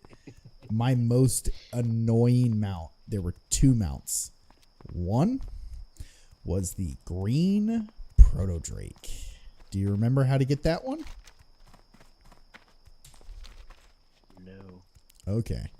So the green Proto Drake, you should do it. If you've got retail, it should still be available. I forget. Okay, Oh, so cracked egg. the cracked egg. Oh, You that's why I every don't have it. every mother, so you have to do the quest chain to eventually be able to get the eggs, right? I think it's Oh. reputation you have to get up. Once you So got your many reputation, memories. yep, once you got your reputation all the way up, then every week you would have to get the stupid egg and wait 3 mother effing days for it to hatch. I think it was 3. Sounds right. Yeah, it That was. explains why I don't have the mount. Though. Yep. It was just like, nah. And every 3 days you would open the freaking thing up and there would be literally nothing in it, just ass cheeks. But if you were super lucky, you would get the green Proto Drake. And do you know why I'm bitter? Because I did that shit for months. Months. And my friend did it on his second fucking try and got it. And I was like, I'm done. I'm not getting this mount. I don't care.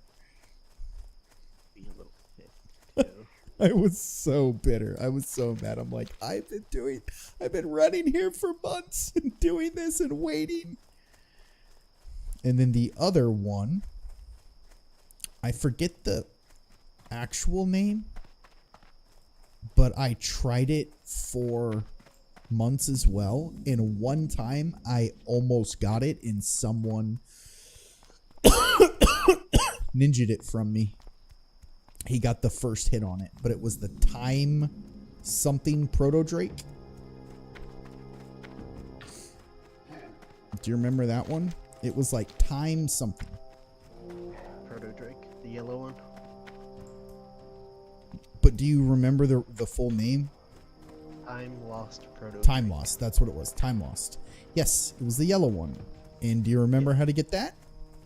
Rare spawn. Glory to the Horde. Yep. It just flies around the area. And I would spend, before I'd log off for the night, I would spend so many hours. Oh, shit. Hell yeah. We just got Blessing of the War Chief. War Chief's Blessing. Nice. I would spend hours. So I'd spend like an hour every time before I'd log off. And I would follow the route, because there was a guy that said, here's the route. And I had a macro back in the day of what you could do to, like, you could hit the macro and it would automatically target it, right, if it was in the area. So I just fly around and I'd be slamming this button, and eventually one time it actually procced and I found it and I went to fly to it and someone else was fighting it. And I wanted to I'm sure there's still plenty of people that hunt for it. Strength and Yep. honor. I have not gone back to do so. Yep, that one is tough. Brawlhalla, blood and thunder. That one's very tough. I did get the mount in Karazhan though. The mount off of the first boss. That was cool. Yeah, what was it called? Some sort of steed. It looked like the Headless well, it Horseman was- mount. Right. What do I you know I have need? the Sportsman's mount, but I don't think I have the Karazhan one. The Karazhan one doesn't fly. Yeah, Karazhan one does not fly. But that one was pretty cool. Yeah, it's like a slight recolor. Mm-hmm.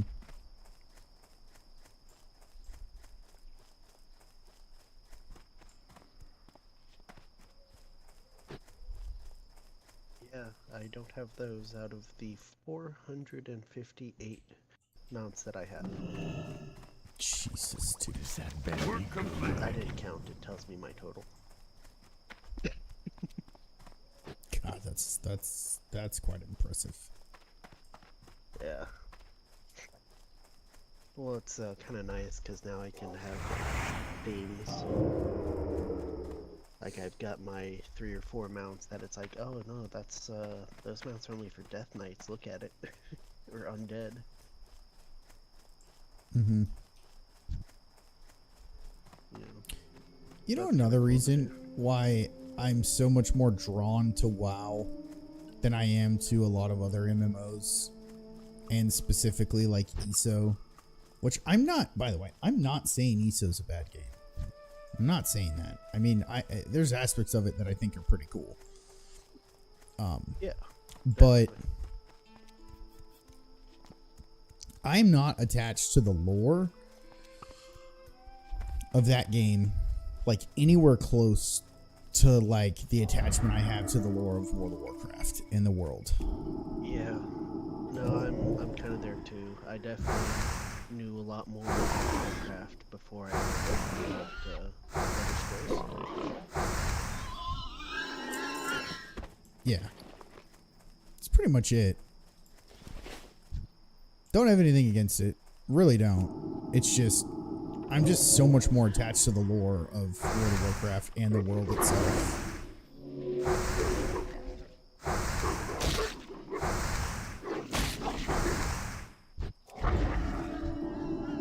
So you played some during League, right? I don't know. Was Legion Shadowlands? I don't Legion. Oh man. Legion was when they moved to Dalaran. I don't think that I actually did. Oh, okay. That one was pretty cool. They moved Dalaran. It's this cluster of land called the Broken Shore. Okay. But one of the zones includes the ancient land of Suramar. And basically, this is where it's like the seed of civilization. It's where the Night Elves first evolved from trolls. It's the So, like, you have quest lines where there's like Malfurion and Illidan, and they're like, "Oh, look, it's my childhood home from, 1,000 years ago."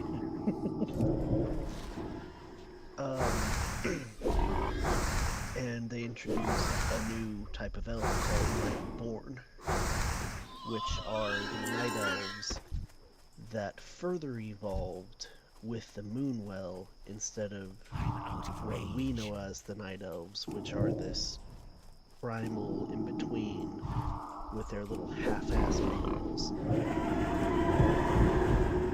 Kind of like how the Blood Elves are the full-fledged Sunwell.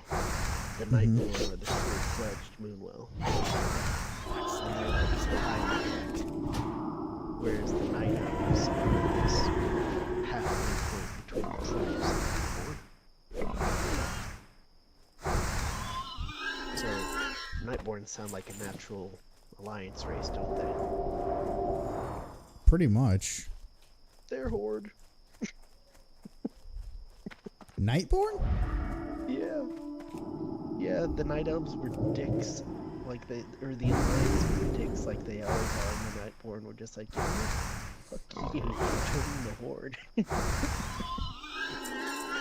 So these ancient people that are descendants and, fifth cousins of the Night Elves that are more involved with magic join the Horde because they recognize that the Alliance are pricks. I can't cast that yet.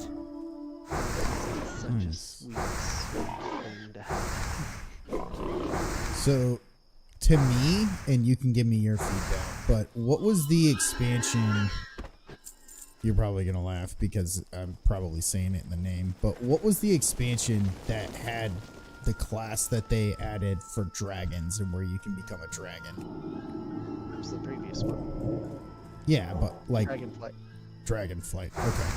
To me, Dragonflight looked like so much freaking ass because, okay, hear me out.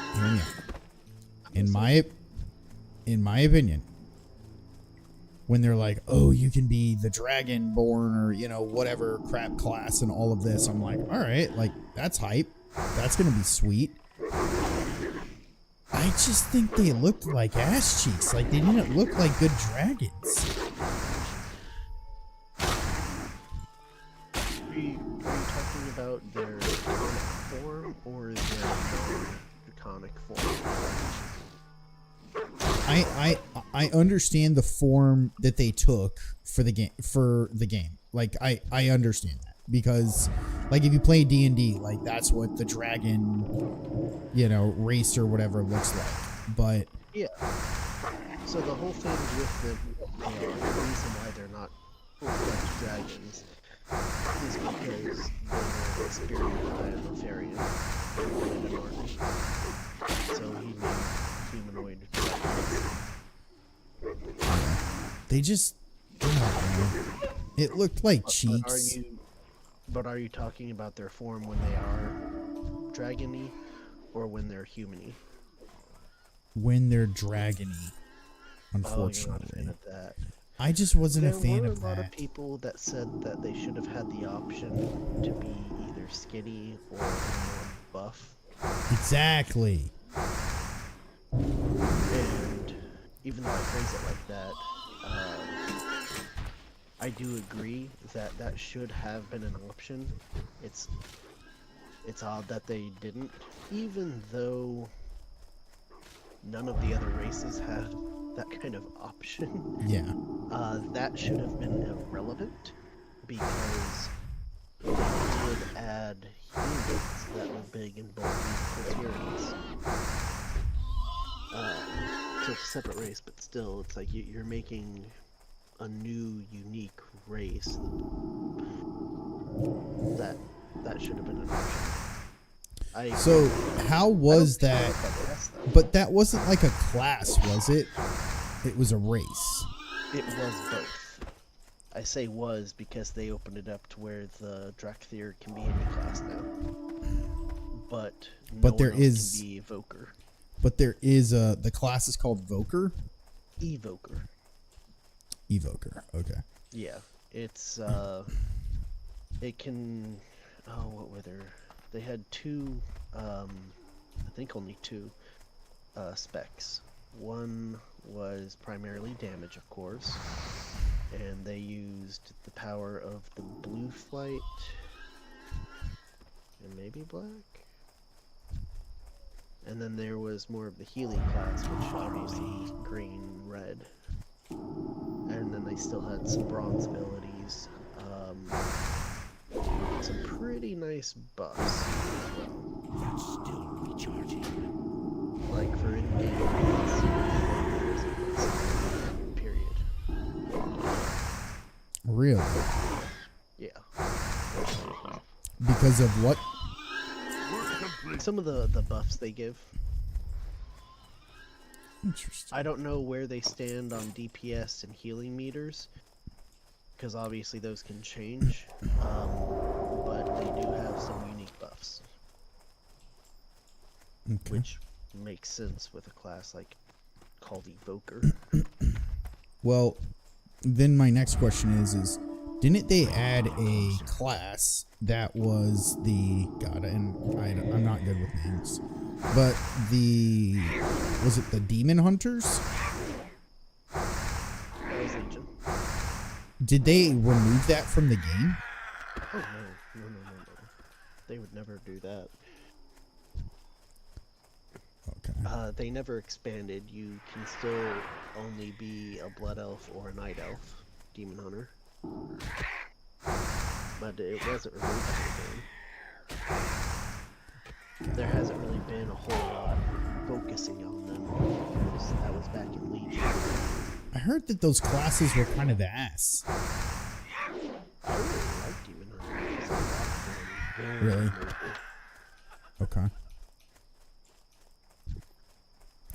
I also thought it was weird, and I've always thought this with Druid as well, but Druid maybe is a little more understandable, but I did always think that it was weird being a demon hunter, because like when you're fighting, you just basically look like Illidan, and your weapons like all look the same.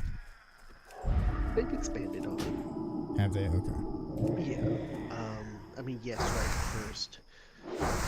It was an expansion that focused on fighting demons, and as you're aware, a lot of the sets are stylized based off of who you're fighting, or an ally. But they've expanded a lot. You can have a demon hunter that you would never guess looks like a demon hunter wearing a demon hunter gear set. Yes, the kind of Illidan look is still popular because that is part of the class identity. You know, I fight demons by fighting fire with fire. I think one of the best things that they did for like class release, and I guess I can't speak too much of it because I didn't play much of the game afterwards when they were releasing other classes, just kind of after the fact. But to me was like the Death Knight. Like when they released the first like new class, which was Death Knight, it was just good in the sense of, I like the fact at the time where they were like, hey, you can start off at level 50 or 55, whatever it was. But the fact that, again, like, you still looked Death Knighty, but again, like your armor and all of your shit that you got, like, you know, you would get Death Knight gear down the road that would obviously you'd look at him and be like, okay, that's a Death Knight, but it wasn't like, again, everyone looks the exact same. I don't know. It's hard to describe. Well, nowadays, I mean, yes, there are certain sets that are more popular than others, but that's always going to be the case. Yep. Do people still play Death Knight? Oh, absolutely. All the classes do, but I wouldn't really say that there's just any specific class that does. Like a dead class, yeah. Yeah, at least not that I've noticed. Like, sometimes I've assumed that one kind of fell off. Like, there's been a few times where it's like, you have this, this, this, and this. Why would someone want to play a warrior? But I still see them around. There's still an appeal to a lot of people. Even though it's like, you can be a warrior with holy magic, or you can be a warrior with, you know, death magic and stuff. But that's, I guess, more of just me. I like a little more magic-y. Death Knights were pretty cool. I like the fact that they had a pretty sweet mix between melee and also having some spells. That was pretty neat. Obviously, as a warrior, it would piss me off because I'm like, screw you with your fun.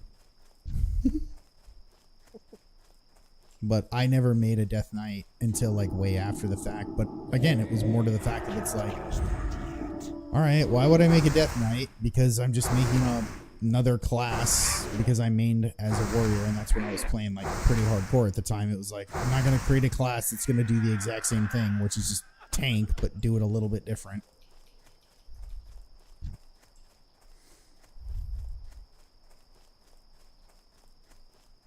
Are you able to look at a share screen right now? Or Absolutely not, sorry.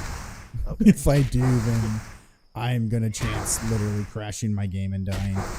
So if I did, I just need to get somewhere safe. Okay. And I am in the Barrens, so I am not anywhere safe right now. You fucking dick. Screw you, asshole. Hope you die. Alright.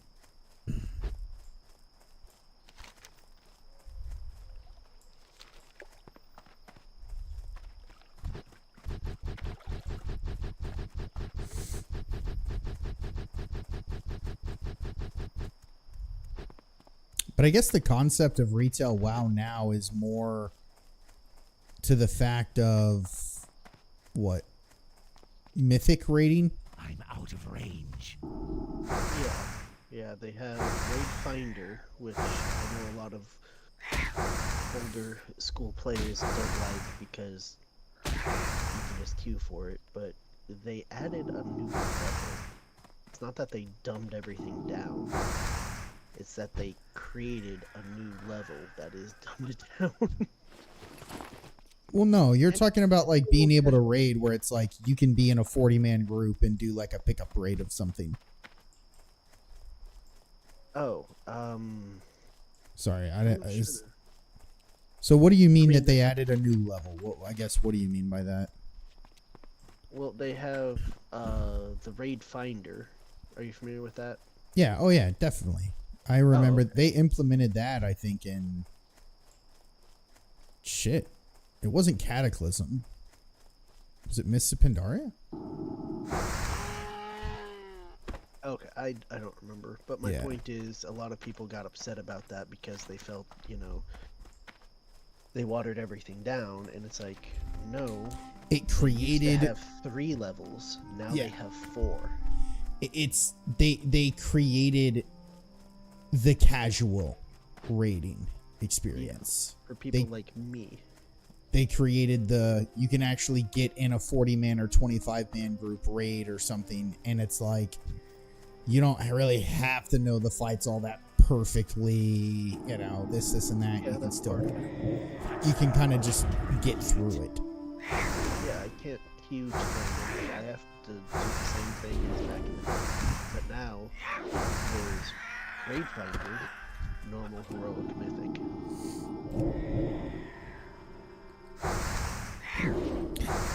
So what was the concept of Mythic? I really never got into it, even though it's like, okay, if I still had my guild from back in the day and played, I would assume we would be like the people trying to do the Mythic in-game shit. But I guess, Yeah, it's just harder. but like, what's the concept? It's just that it's harder? Or is it like there's multiple tiers to it, like you keep making it harder and harder? There's that as well. I haven't really played it, so I can't give you the full rundown. But there's Because there's like Mythic Plus, isn't stones. there? Yeah, it's where you can collect stones, and like it's a one-time use. So if you fuck it up, you lost that. But the stones add different modifiers, different challenges. Okay. Again, wish I could tell you more.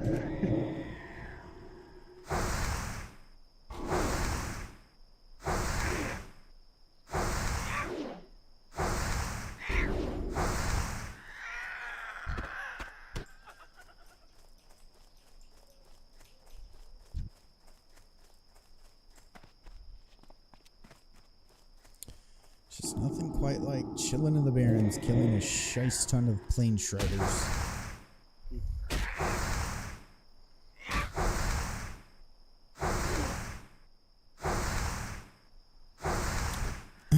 I feel because we had this discussion. Oh, okay, that's nice. Wow.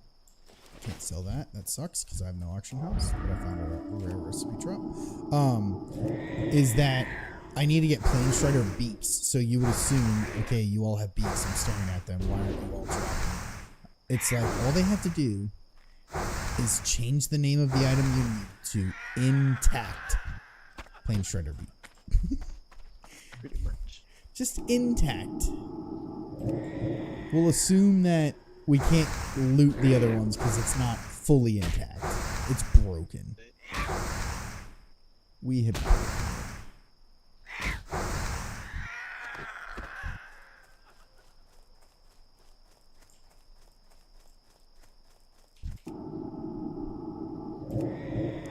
Wow, this freaking War Chief's Blessing is kind of incredibly OP. You basically double your hit points. I go from like 300 to 600. This is amazing.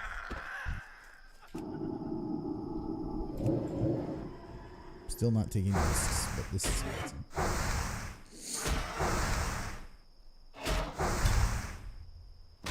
I forgot y'all do not. Remember to have solo Yogg Saron.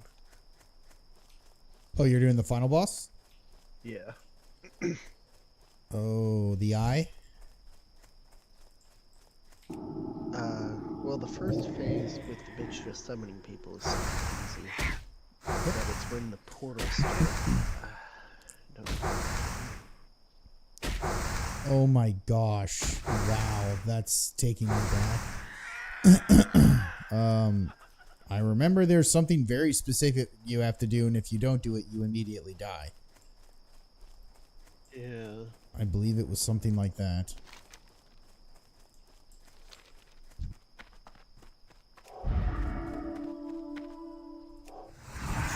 Isn't ready yet.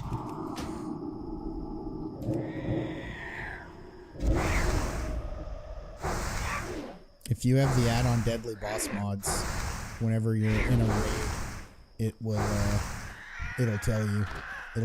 You'll get like a raid warning on your screen that says, do this, click this, kill this. Or there's this add-on that just says, stop standing in that. I think like that's the name of it.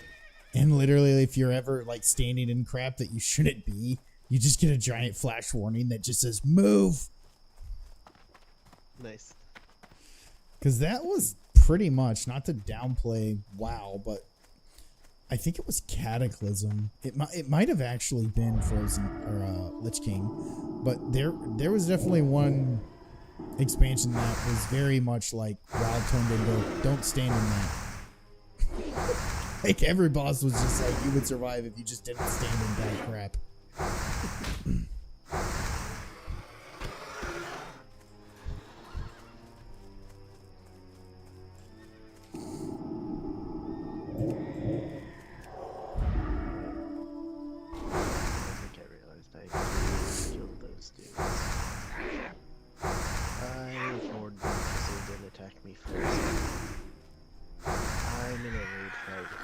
I can attack something, I should attack it. You should kill it. I mean, I imagine at your level, you're able to just, like, two-shot things, right? Or is it still not that easy? Take a second shot. That's what I was wondering. I was like, I don't know the differences. I'm doing these- Yogg-Saron as max level. I mean, yes, it's only 80 now instead of... If they had never done a stat squish, I probably would... God, what level would I be now? 150? 60? But there's a reason they did the stat squish.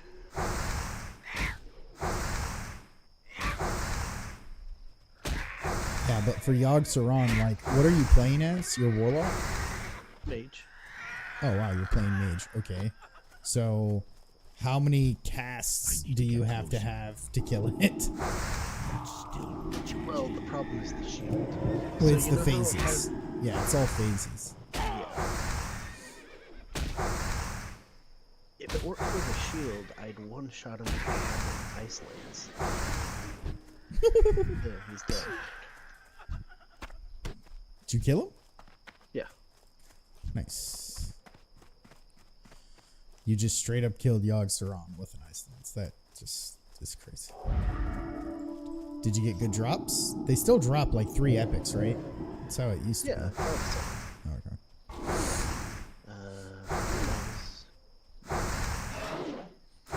And so for what you're doing, the resets are still the same though, right? Like you can only do that once a week.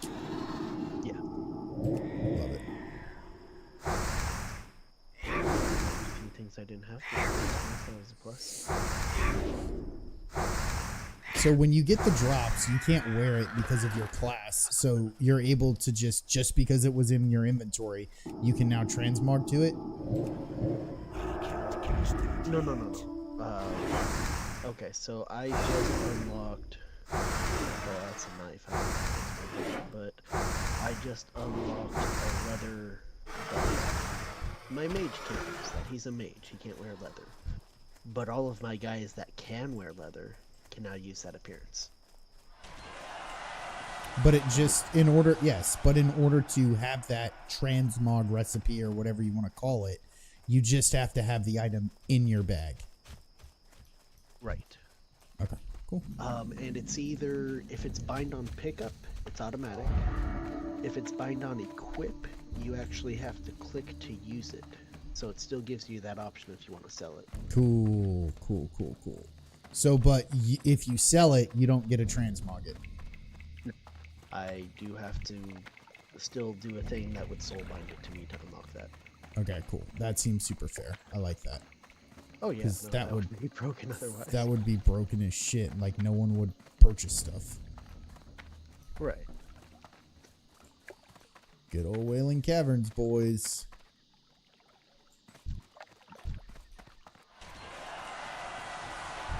Okay, I'm gonna get the hell out of here. Actually, I'm not. These things are not high level like I thought they were.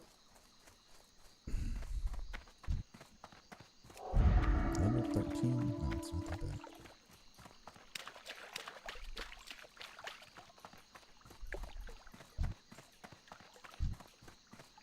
When you have a moment, let me know. I'll show you some examples of Demon Hunter sets that aren't necessarily all Illidan-ified. Okay, you can post it in the chat now. I brought up the screen. I can't screen share, but you can post it in the chat. Well, I'd be the one screen sharing.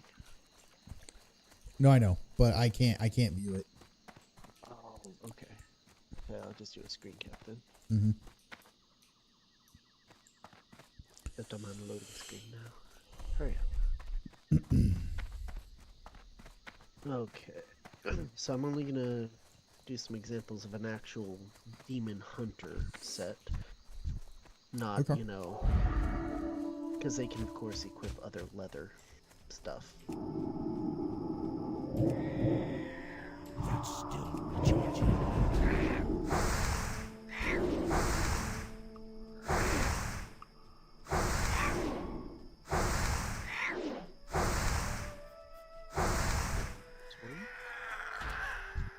Work complete.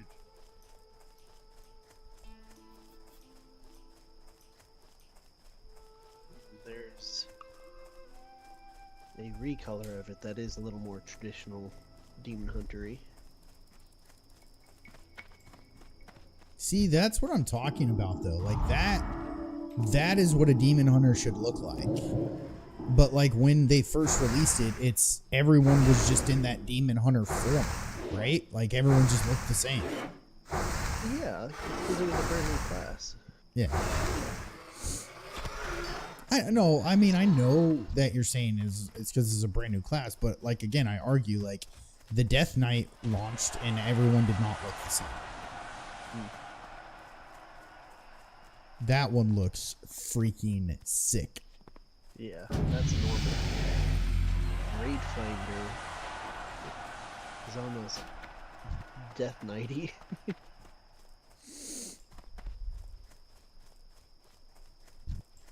And then Mythic. That looks Death Knighty. That blue one right there, if they had like an all green one with some purple, oh, okay, yeah. I'm done. That's the one. I would not wear any other armor other than that purple one. Green and purple, you say? Yeah. That's all I would wear. That is 100% all I would wear.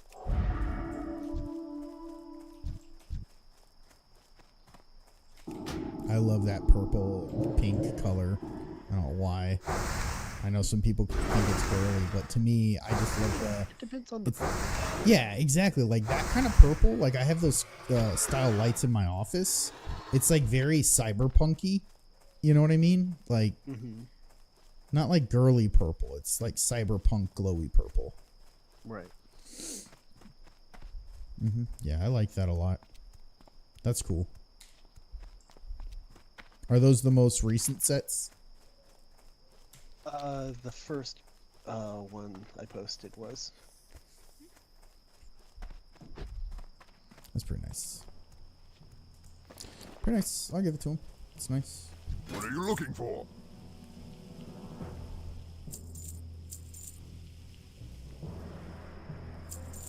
There have been several times where like, hey, here's the leather set.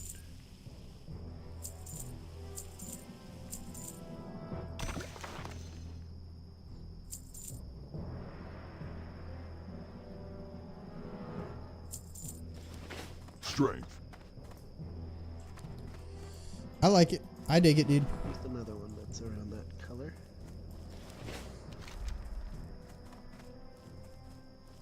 Mix and match some pieces.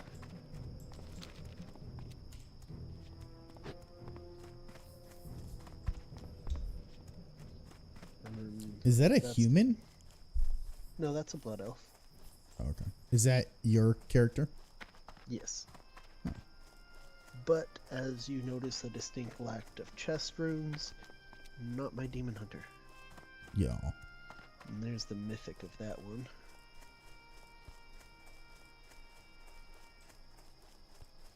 So you don't have that armor. You're just like finding it and equipping it, right? Because you don't do mythic, right?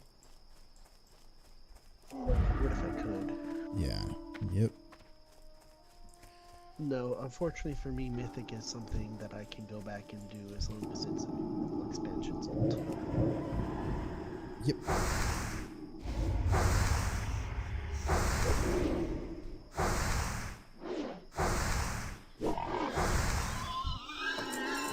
Just doing the tier sets, like I said.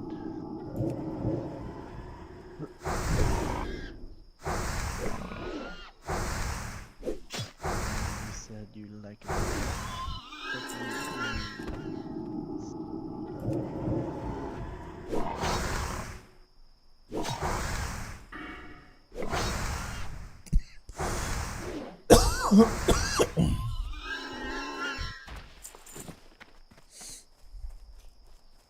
Part of the rest of the outfit, it's the mage, but there's a nice silver and purple warglaive.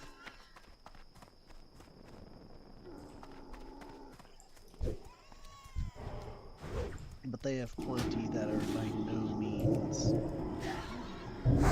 traditional demon hunter aesthetics. Like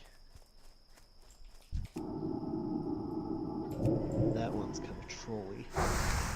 Oh wow, that is. Well, that was the expansion where the Sandalari trolls and the Coltiran humans were Isn't ready race. yet. So it was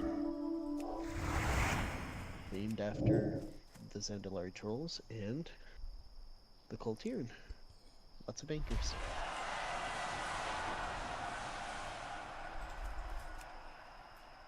Oh wow. Did I get it? Hopefully I did. I did. Suck a nut, bitch. Work complete. And if let's see.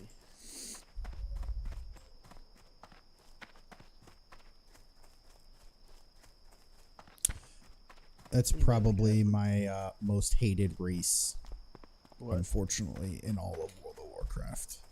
Which one? I believe we could do without them, even though I know there's so much lore and different crap with it. But trolls, I just hate it. I don't like the way they look. I don't like their little Jamaican voodoo accents, and I don't like their environments. Like, even the About the Zandalari trolls. well, even the what was that raid from back in the day? Zul'Gurub? Was it Zul'Gurub? I don't know. And there was another one that had the Amani Warbear. What can Yeah, I I know the one you're talking about. Those were technically Zandalari. The reason I say technically is because that was before they had fully fleshed them out and actually had unique models for them. Well, I'm not gonna lie. I liked that dungeon, by the way. Like I did. I liked that dungeon. It was fun. I had a fun event with it. It was great. It was great. Just if you have the flight path to Thunderbluff, fly there instead. Well, I don't. Dummy.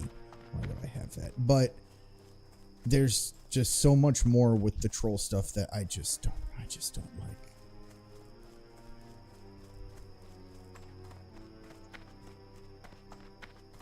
They almost made them, like, to me, more comic and cartoony. There was a bit of that back in the day. That's why I'm talking about specifically the Zandalari trolls.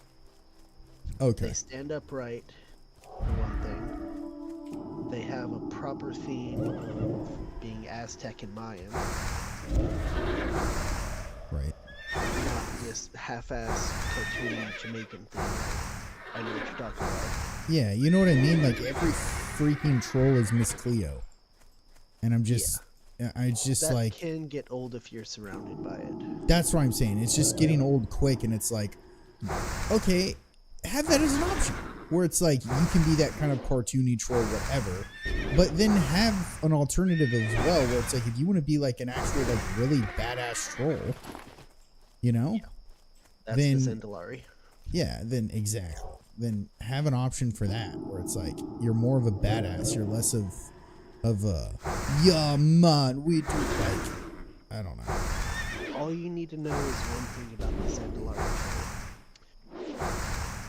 They can be druids and they can be paladins. The druids, all of their forms are dinosaurs. They don't have a cat form, they turn into a raptor. And the paladins, they don't worship the light. They worship the Tyrannosaurus Rex god.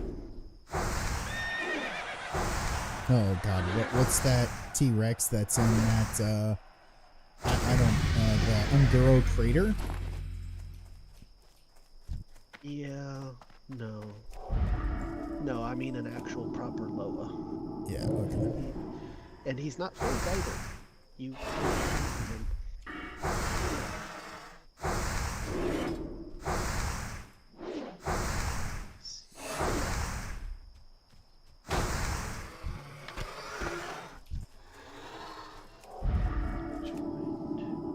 Level 16, bro.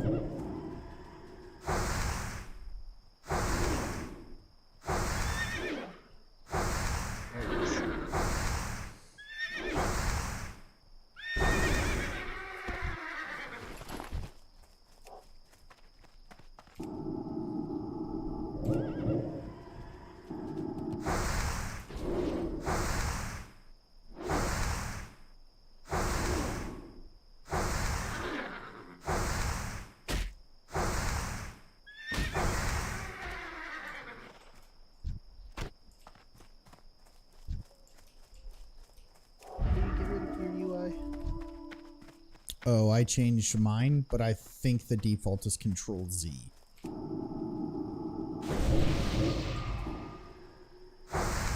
That's not working. Isn't. I changed mine to something else, but I think the default is Control Z. Why did you just see me take my UI off? No, I was gonna take a screenshot. Yeah, that's why I do it, is I'm like, alright, well, if I get some footage of this and want to document or put together a video of my journey of trying to get to 60, then I'll take some shots that are more thematic.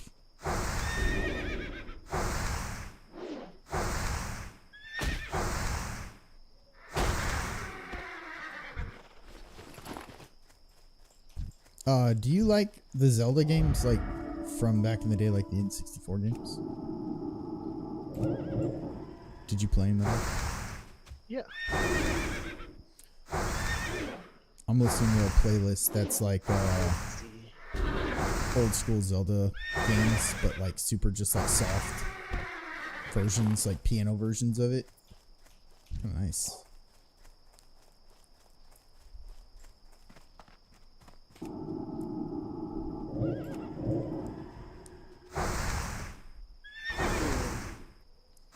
Use the Zandalari troll. Wow. Okay. That looks awesome.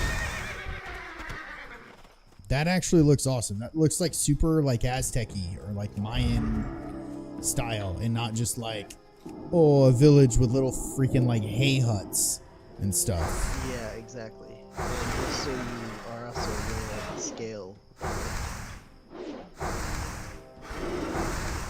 You see the top of the temple? Let me get a screenshot of people in it. Okay.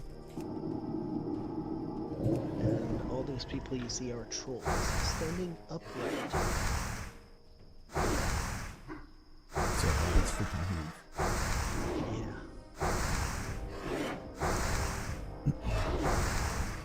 Work complete. Again, super cool. I like it. Just a little late to that party. So I was going to ask. So is there a new expansion that is coming out, or it just came out? It's been announced. I don't know if it's supposed to be the end of the year or next year. Got it. That's their current ruler.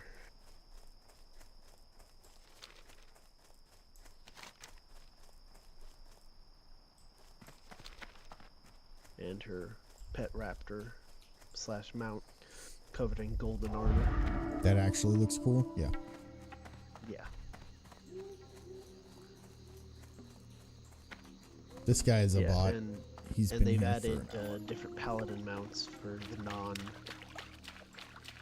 non-humans. The blood elf one is only slightly different. It's a wild Greg. It is. Oh wow, a wild Greg at 12 o'clock at night, randomly popping in, gracing us.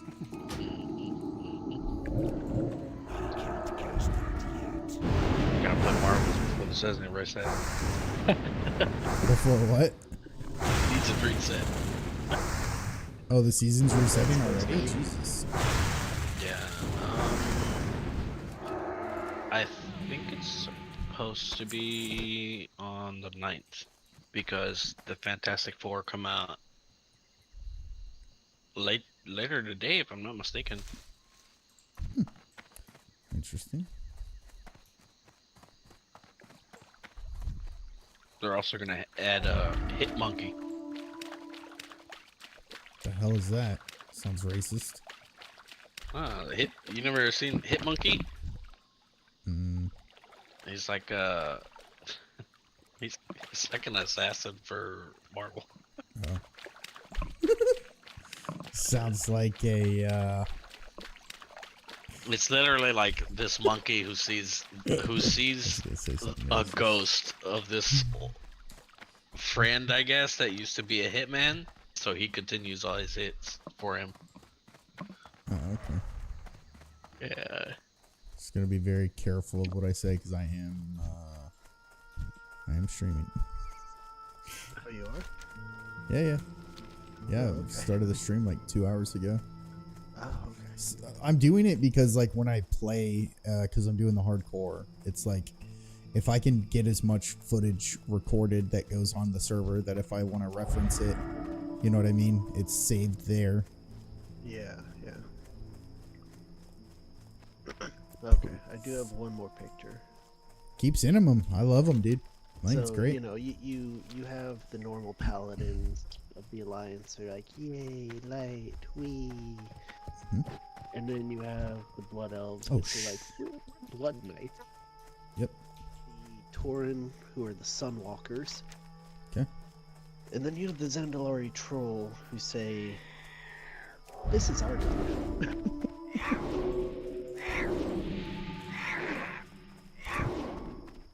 Freaking giant T-Rex with all this gold armor and tusks. Oh, it's like an armor plated T-Rex. Yeah. That's their god. Yeah, and so their gods are called Loas. I don't know if you remember that. It's from Hoodoo. Yeah. That is the Loa of Kings. So, pretty cool title to have too.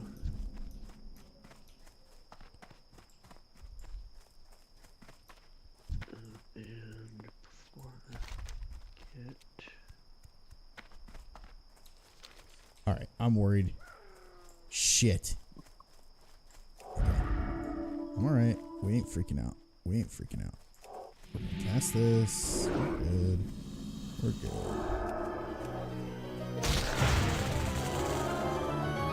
Ah, Razor David with another subscription.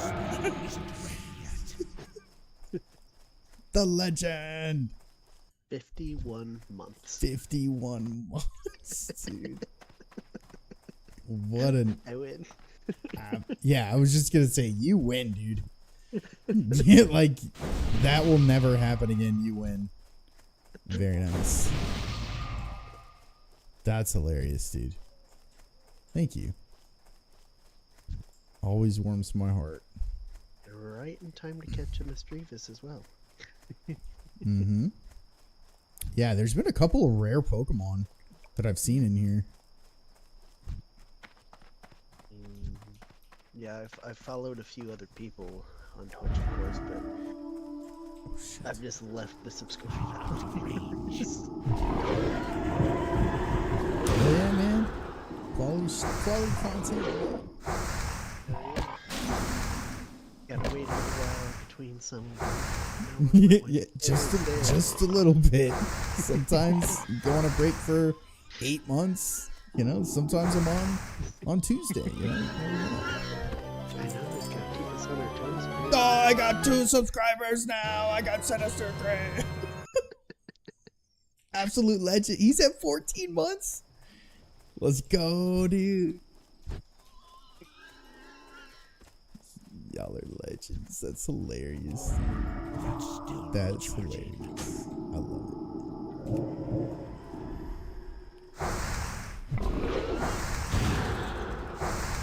Well, you were witnessing freaking history. Oh, you didn't catch it. Do you have Pokeballs? Yeah. Did I misspell something? I think you may have. E-O-K-E.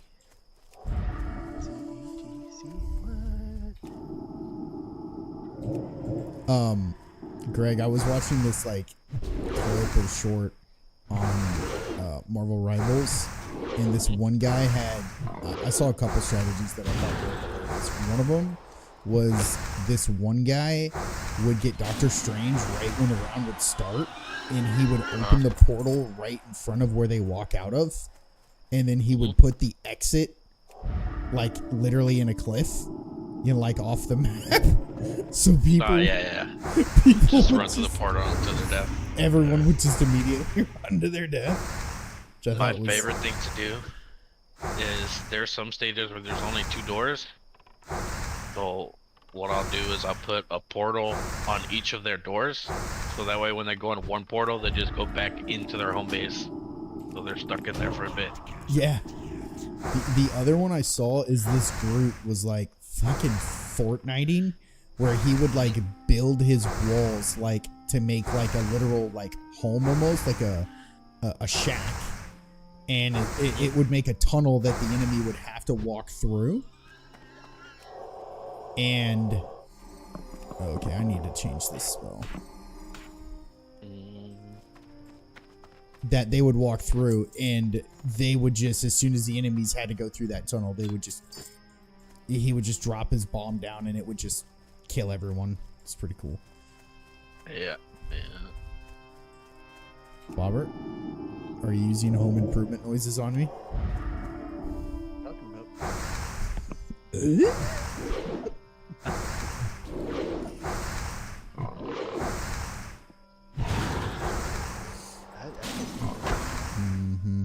Sure. I have them kind of low right now because I am listening to some music. So, just FYI.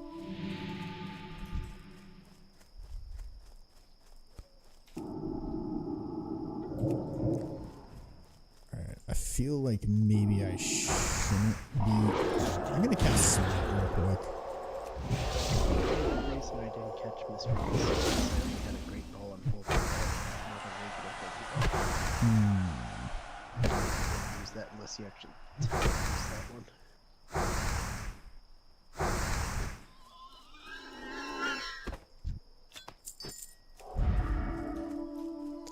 Alright, I don't know how I feel about this because these boars are a lot harder to kill than I thought. And I'm about to lose the War Chief's blessing, and that's going to just completely screw me up. Yeah. Because I'm going to lose 300 hit points. So what I'm worried about is, imagine you're in the middle of a fight and you lose War Chief's blessing and you just immediately die. Because you're under... Why that quick? But think about it. If you're under 300 hit points, so say you're at like 220... Okay, shit. This is a problem. Hold on. Alright, I leave here. I cast for me and myself, and I did. Alright, be smart. Sorry, I get overwhelmed when I pull multiple mobs. It just flusters me. It's like I have to dip. But no, think about it. If you have... let's say you're down to 250 hit points, which is maybe 30% health, 40% health. Yeah, I wasn't thinking about that. Yeah, if you lose War Chief's blessing, dude, you immediately go to 1 hit point. So whenever this War Chief blessing goes, I want to see how many people will be dying. Be hilarious. Goodbye. Enter Mulgore. Travel to Thunderbluff. Bro, I don't want to freaking go to Thunderbluff, man. Most boring freaking run ever. Thunderbluff is cancer. It is so boring, that run. Yo, let's go though. I'm starting to get wool. Okay. Alright, I'm happy with that. Be careful. Alright. We run to Thunderbluff. Why not? I'm also scared of Thunderbluff. Do you know why I'm scared of Thunderbluff, Bobbert?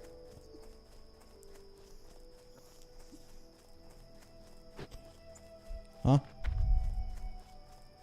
Is it because you're scared to fall? Yes. The elevator? It is the elevator. By the way, I have it recorded from when I was playing yesterday or the day before. But in the Undercity, when I went to take the elevator, I saw a dead body in there. And I was like, oh my God, how horrible is that? Like, I saw a YouTube video of a guy who was like level 40 or level 50. And he went to take the elevator, but he took it too late. So right when he went to the platform, it moved down. Because you know how it moves down really quick? Yeah. So he just fell to the bottom to his death. Level 50. Died of fall damage. I'm like, take the sewers, dude. Take the sewers to get to the Undercity.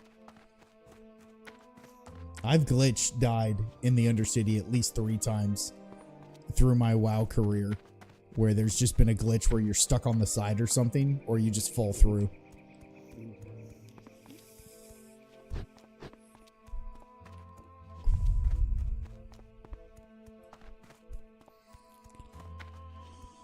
All right.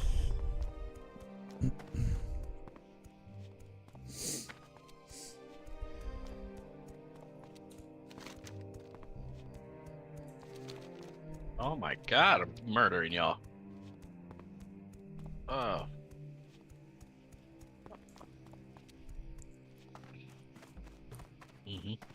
Oh, we won.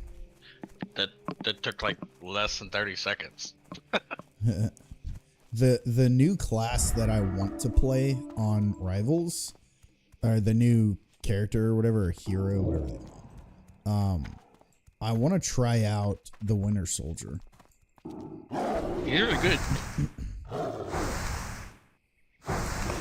want to try the Winter Soldier. It's really good, especially since his ult is basically like, if you get him to a certain health, they're insta dead. I just like him because he's got like he's got like a gun, right? That's pretty powerful. And then he's got some like melee stuff too, is what it looks like. Yeah. Honestly, yeah, I've been beating people's ass with Groot. I love Groot. I'll wall them off from their team and then just absolutely shred them. Hilarious. Groot is only fun though if you actually have a healer. Yeah. If you don't have a healer as Groot and they choose someone like Punisher, or even what's the raccoon's name? Rocket? Yeah, they do so much damage to you with their machine guns. Why did your guy walk like he pooped his pants? Because he did, dude. It's hardcore, don't judge. Wow, okay. Yeah. He doesn't really eat, so. Wow. Carl likes the feeling. Yeah, it's just familiar territory, dude. Familiar territory. You understand the feels. Mm-hmm. Oh, I love that you Well, can see, move he's through this undead, grass. so if an animal's attacking him and he feigns death, it helps with the realism. Yep. Okay. It's like The Walking Dead, the Makes zombies, sense. you rub the zombie juice all over yourself so they don't attack you. Ah. Which I'm sorry, like, if we want to have a conversation about that, okay, if we want to have a zombie apocalypse and it's set in the Walking Dead world of how to survive, if they know that it works by rubbing their juices all over them, why would they not always just... I don't know. Well, maybe you don't want to be covered in it all the time. Well, because... Or die. Yeah, that's right. Here's the thing, too, because even in The Walking Dead, like, they didn't even have to get bit to turn to zombies. It was that passive gene or whatever. They just the fuck die. that turned them If into you die, die, yeah. you turn into a zombie. Spoilers, but... Yeah. Yep. No, I'm not... No, I'm just being funny. I'm just being funny. Dude, I'm not gonna lie, I kind of want to play as Bruce Lee. but that was my whole shtick is I get it. Like, okay, but say someone dies and they turn into the zombie. The entire premise and situation is very simply, all you have to do is if you constantly just have that stuff rubbed all over you, they wouldn't be able to tell the difference. Yeah.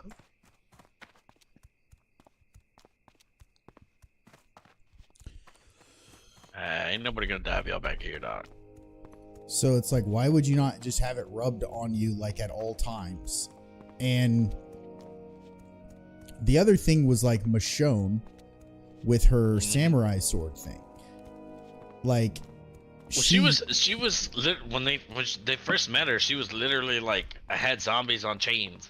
It was her Like, she was brothers. controlling.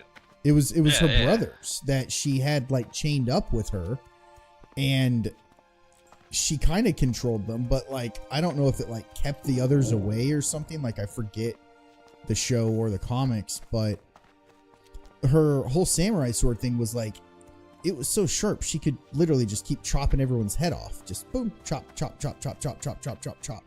So it's like, why isn't everyone having like effing samurai swords? Yeah, I don't know.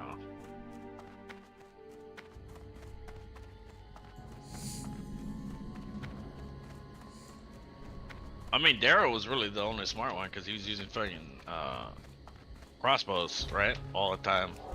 So he could basically just resupply himself. That was very smart. Yeah, for him to be on the crossbows, because he could just pretty much endless arrows, or what he could do is just simply make his own arrows if he had to. If it, like, you know what I mean? If push came to shove. Yeah. Blades on the front of it. Spike. But yeah, that was my thing. Like when they found a town, right, or a farm, or like when they were at the prison, it's like you would think, okay, infiltrate the prison and clear it, right? Like clear the whole place out section by section.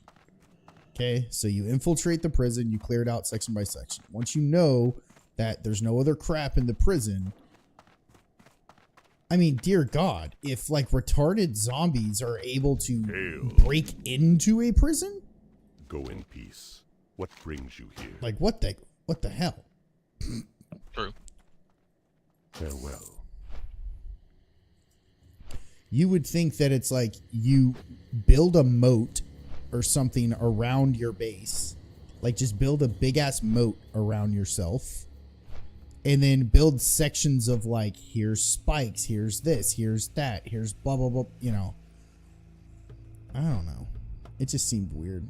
But the ultimate thing was, which I think I forget what happened, but they had a spin-off show that actually was pretty good. I stopped watching it, not because it was bad. I just, something came up. But there was The Fear of the Walking Dead. Yeah. And that one was good, but they had one where they just got on a boat. I mean, that was the whole thing. Like, you would think if you just get like a nice big ass yacht with your little group of people, just go in the water. Yeah, but that wouldn't really make for a show. You gotta have idiots for a show. Oh yeah. No, definitely. Definitely. But it's like, you would think, like, if you have a boat and find yourself like a little island and start producing what you need on that island, like, things could be fine.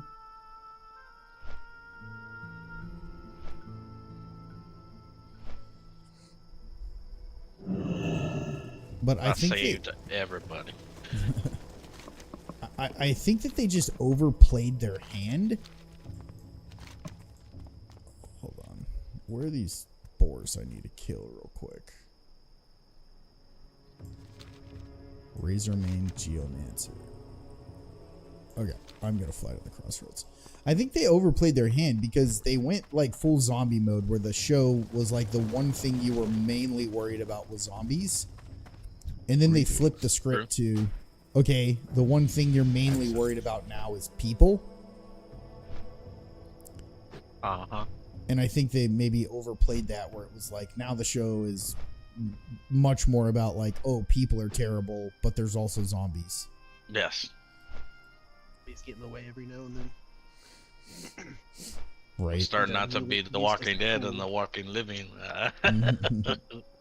Yeah, it's The Walking Living, but occasionally they use zombies as biological warfare. Yeah. Mm-hmm. And you're not going to convince me that they're like, with the military and the government and everything, that if something like that happens, that there's not some sort of scenario where someone's setting a nuke off. Yeah. Oh, yeah, true. Yeah, for sure.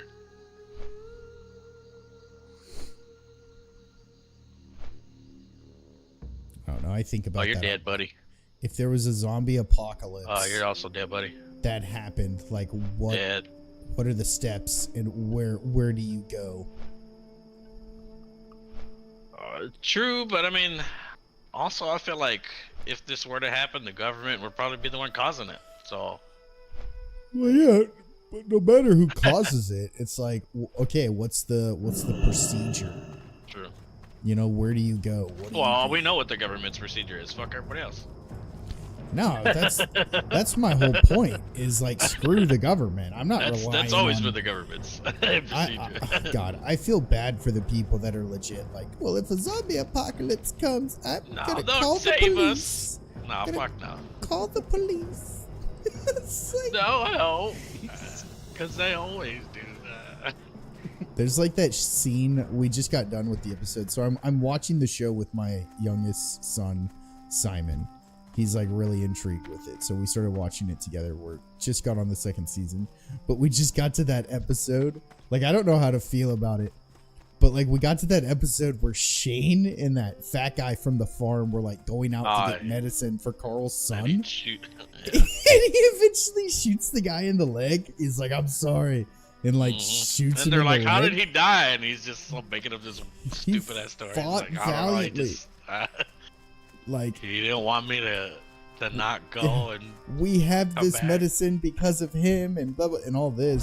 fucking kneecap someone's dead.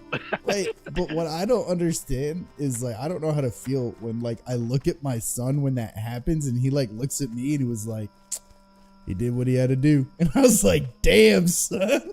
I was like, I don't know how to feel about that. Wow. Even I think that's a moral conundrum, and you're just like, he did what he had to do. To get closer. He's alive. Son, I think we need to watch a different show. Yeah, like let's watch SpongeBob, you know, or something. He's straight up. Wherever the zombie apocalypse remind me to avoid you. Exactly. He did what he had to do. You go out and get the medicine for your papa. Yet. Right? Isn't ready yet. I'm out of range. Oh, but the person he connects with the most on that show is Daryl. Because Daryl's just like the outside, in the mud, tracker, wants to be left alone, self-sustaining. Everyone else just fucks up all of his plans and gets in his way. But he apparently relates to Daryl a lot. No. That's certainly not a bad thing. No, it's not. Not at all. Yes.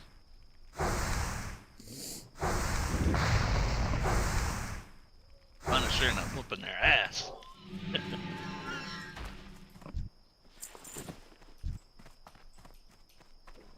Sorry, whooping their butt.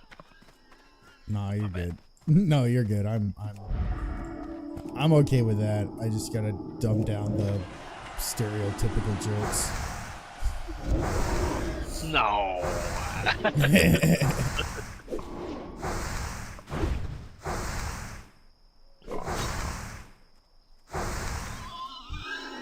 So First round, 10k damage. That's not too bad.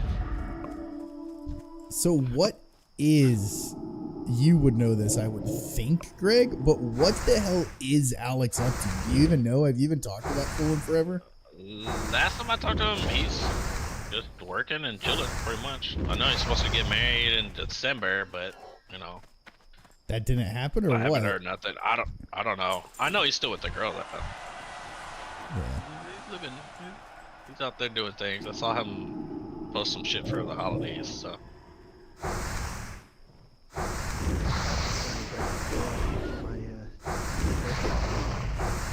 Yeah. yeah, after it. There was a guy that started right before. That was Alex. No, that was Renato. The Renato was the young one. Yeah. Renato was the the awkward young, one. quiet. Yeah, Renato was the quiet, kind of awkward, just like you'd stare at him and be like, Renato, go back to your hole. Renato was like a fucking mole. He only came out when he was supposed to. I know, like I always felt like he was like an undercover plant from corporate. Like I always had these vibes like he was gonna tell on someone for something, but he was just straight up like chilling. But yeah, I was just curious whatever happened to Alex. Renato was another one that got handsy when he got drunk. Renato got very like it. handsy, but he didn't. What are you doing, guy? Huh? I said, why do you get drunk with so many coworkers?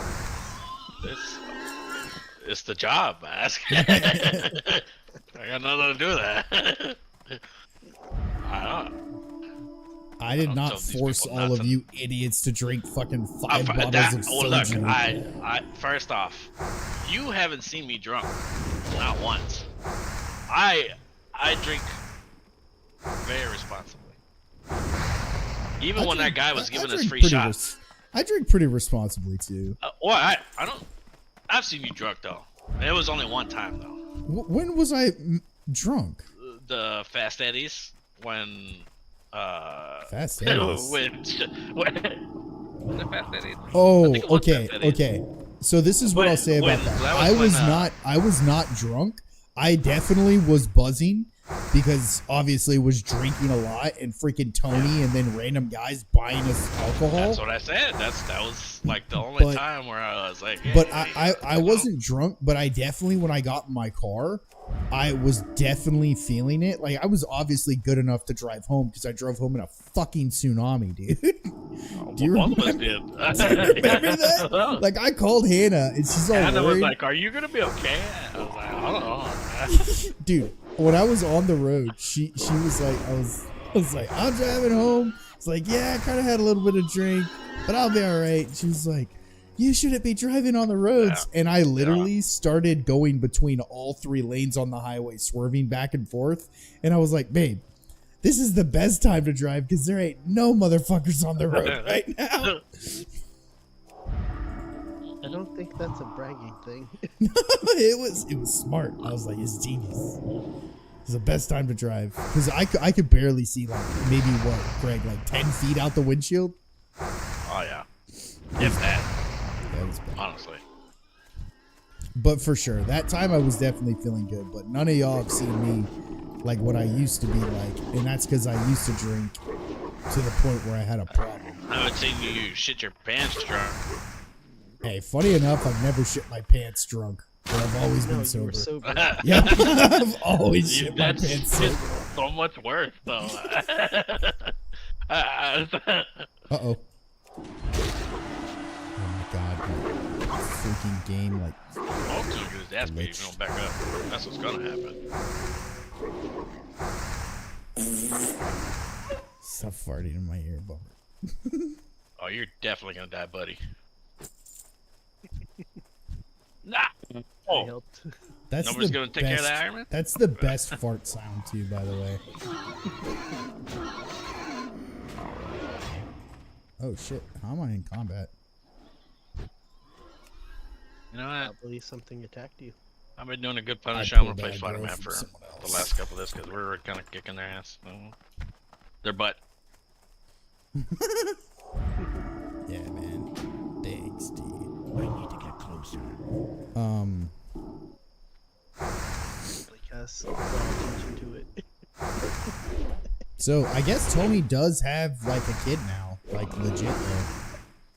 Well, not like not Wait, hold on. legit. First of all, I don't know. not It's legit. kind of possible to be legit It was, when but you only go in butts. I mean, I don't think babies are born that way.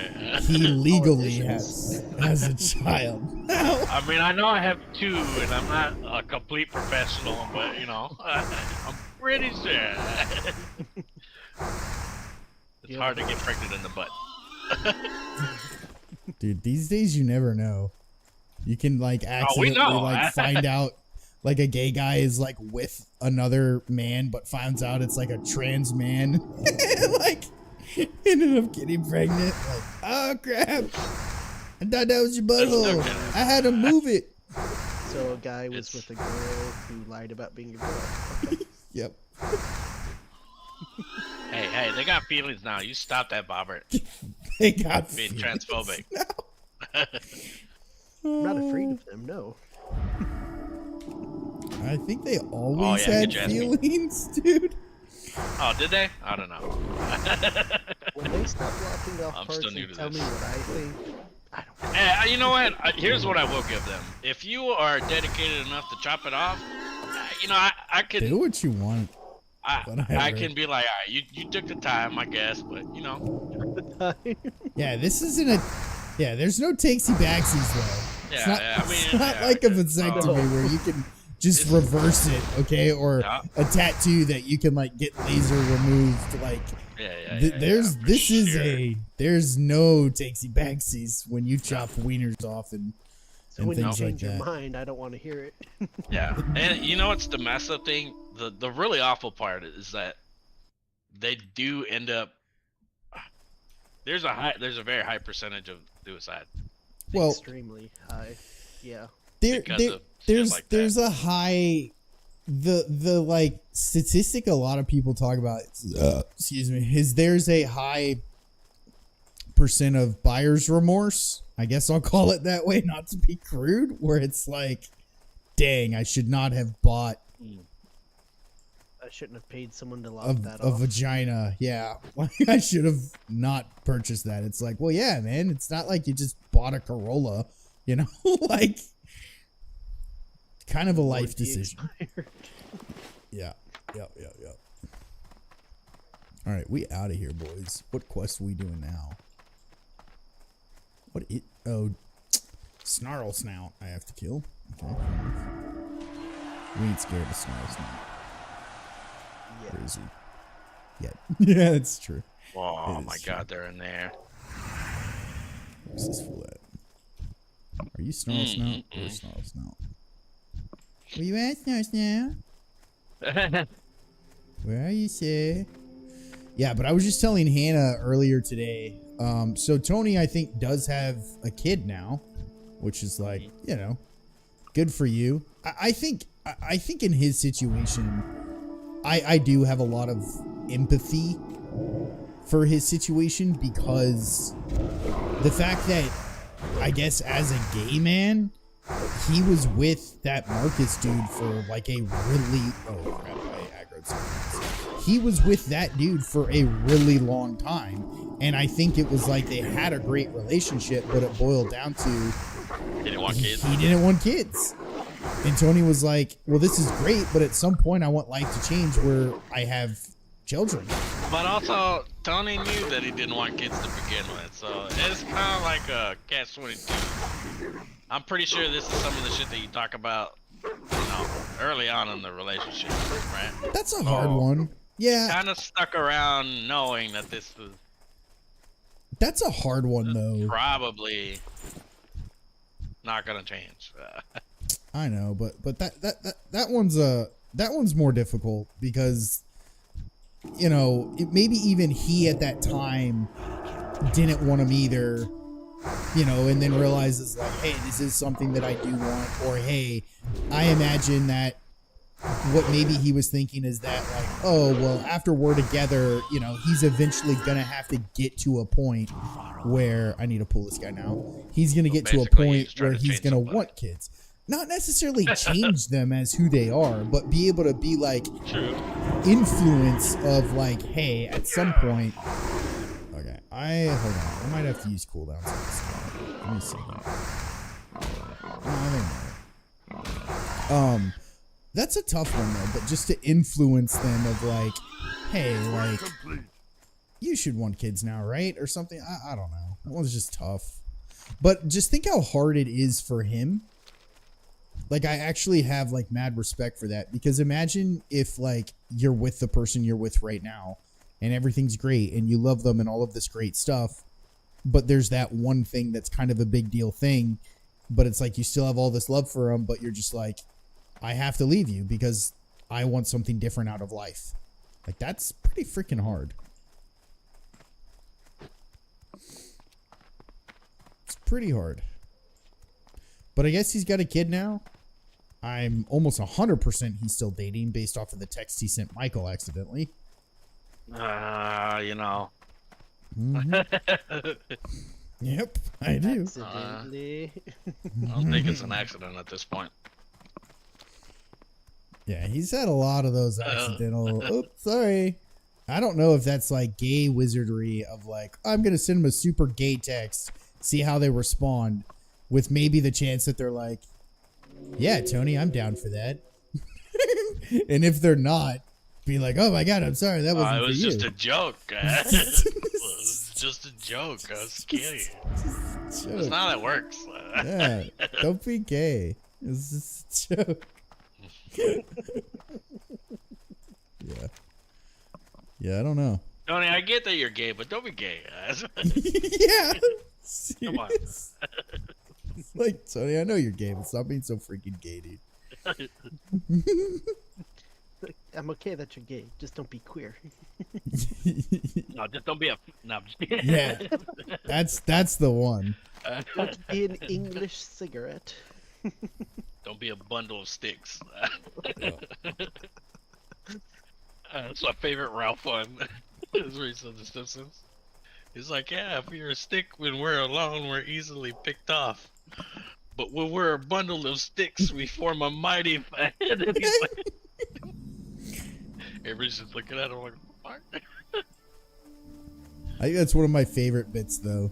Just like ever. That we did in the office. And then some was just. Anytime someone would say something that was maybe partially gay, just to always be Oh, like, well, first off, sorry, Tony. the worst one was from Alex. Oh, yeah. I had to apologize on Alex's behalf all the time because Alex. Tony. Yeah, Alex. There's a lot of sorry Tonys from Alex. Alex was so stupid. He would. I think the day he was like, I think I'm just gonna go out and say something and see if I get in trouble. He was quiet. He wasn't really talking around the office. He was just kind of taking it all in of how things ran. And just the random, yeah, it's just the random day where he was like, I walked out of my office and he said something like, Complete. you think gay people just suck each other's dicks all day? Or something? Like, they must have like the best life because they just Just- sit around and suck each other's dicks all All day. they do is sit around and suck each other's dicks all day. And I'm like, you think that's just what they do because they're gay? They just doing that all day, dude. He's like, that's what I heard. And then like Tony comes out and I'm just like, sorry, Tony. And that's kind of where it started. Yo, Oh, I told Be that's good. what we're Have a telling good him, ask one. Tony. Yeah, that's where it Be all good. started. And then afterwards, we started doing it for things that weren't even gay. And that made it 10 times funnier. Like someone would say something like, hey, Tony, like I'm going to go get tacos for lunch or something. And I just look at him and be like, sorry, Tony. Or something like Well, that. we know Tony doesn't like tacos. what's up? Oh, it's great. But I was telling Hannah Keep today, it I real. was like, dude, Tony was the one that when he would drink, that dude would get handsy. He would go from normal Tony to like, that's when you would be like, all right, yeah, you're super gay, Tony. He had a cape on and everything. Yeah. Yup. The F in the middle and the everything. I sure could use your help, Yeah, kid. it's the Houndour, whatever.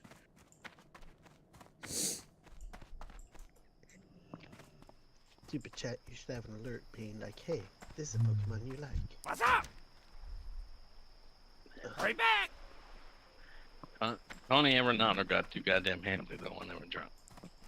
I don't like Time is money, friend. it. Why am I at the center Have of a y'all good one. motherfuckers touching?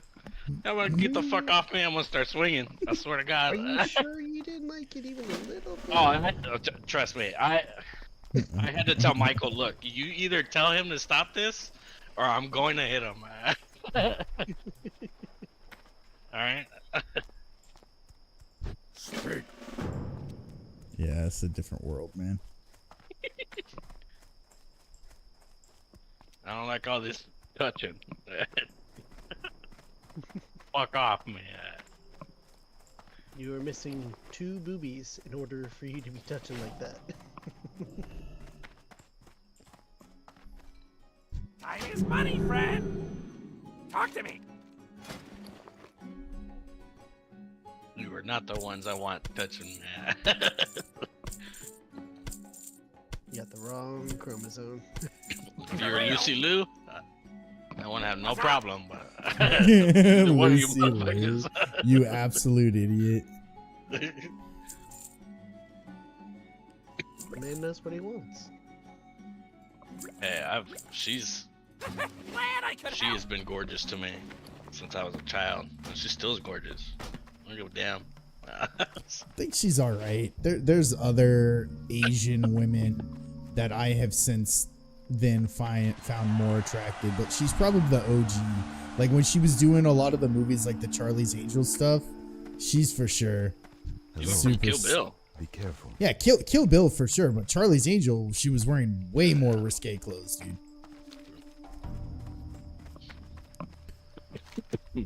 But she cute.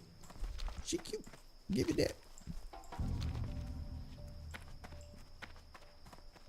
Let her crouch her tiger over your hidden dragon. Mm-hmm.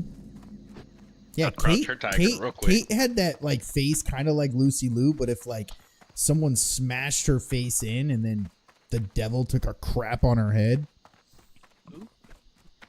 I'd smash her face. No hands. I know you would. Who did Oh you my say gosh. was that? I was Kate, his Kate favorite person. from back in the day work. Oh. I was listening to some of the Johnny Depp like trial highlights earlier just because it like popped up on my YouTube. And there was that moment where the lawyer read out loud what Johnny Depp said of like, I have better uses for your throat that won't hurt Oh, you yeah. or something. And the guy read it like 3 times and was like, didn't you say that? And he was like, Johnny Depp was like, can you please repeat that?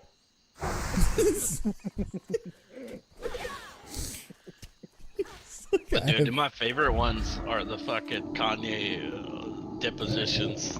Those are hilarious. I don't think I've There's seen a lot that. of time where he's just like sitting there because he's bored or he's been in the deposition for so long and he's just covering his face. And the lawyers are like, Kanye, we're gonna need you to take your hands off of your face right now. And he's like, what? He's like, yeah, we need you to take your hands off your face. He's like, well, hold on, sir. First off, you're not gonna talk to me any way you want like that.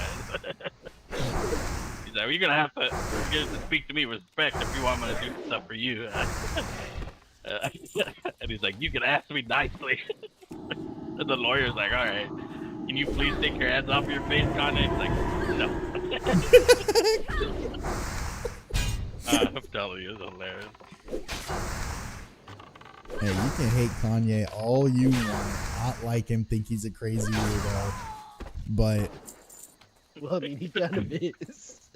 He was a crazy weirdo before he got famous. What did you expect from him? well, Cat Williams said it best. He's like, why is everyone judging him? It's like he's always been like this. The guy is obviously like, he said it in the nicest way, but Cat Williams is like, the guy obviously mentally is not all there, and yet we all treat him like crap and put him on this pedestal like we expect anything different from a man like that. It's like, that's so true, dude. It is. It is My true. opinion of him has never changed. Like, I've never been a fan of his music. Just in more recent me years, neither. it's like, oh, I can't say that oh, Graduation was he a is great actually album. kind of crazy. Yeah. He's nuts so, but guess what? Was he having Diddy style parties in his house? No, he wasn't. Oh, no. You know Oh, what I'm he was saying? with Jay-Z? Jay-Z was having Diddy style shit. Oh, we know. He got- I forget who said it, but I saw this like podcaster interview with another rapper. I think it was Fitty. Fitty was like talking about Jay-Z, and I still think it's crazy too because I've always thought of this of Jay-Z. I'm like, I do not see why people think he's so talented. No, fuck or no, dude. amazing. Okay, so here's... But he here's my didn't start thing. winning shit Jay- until he married Beyonce. Well, he was winning stuff He beforehand, was but my not thing he was not winning the here's- Grammys. He's winning. Here's until he the married thing for me Beyonce. with Jay-Z. Jay-Z met Beyonce when she was like fucking 13 years old, right? So basically, he had all that time to groom her, go do all that stuff. And I'm not saying even Beyonce is perfect, because there's no way in hell you sit there and you tell me that you're this famous and you're out here with doing these parties with your husband because you're seen with him all the fucking time. Say you don't know You anything don't about. know what's up? Come on, Yeah, they know what's I up just I find that highly unlikely. because it is. But you know, She was at the parties. She knew. I don't think Jay-Z has ever had like a best, like top selling album of the year over any like other artist in a given year. Again, I don't get it. I'm not a huge Jay-Z fan, whatsoever. I think that album he made, the one with the Hard Knot Life or whatever, that was good. I thought that song was pretty cool. I think the remix thing he did with Linkin Park was pretty cool too. But like, I don't really. I don't know. That song was pretty cool. The collaboration thing, I did like that. But I don't know. I don't get it.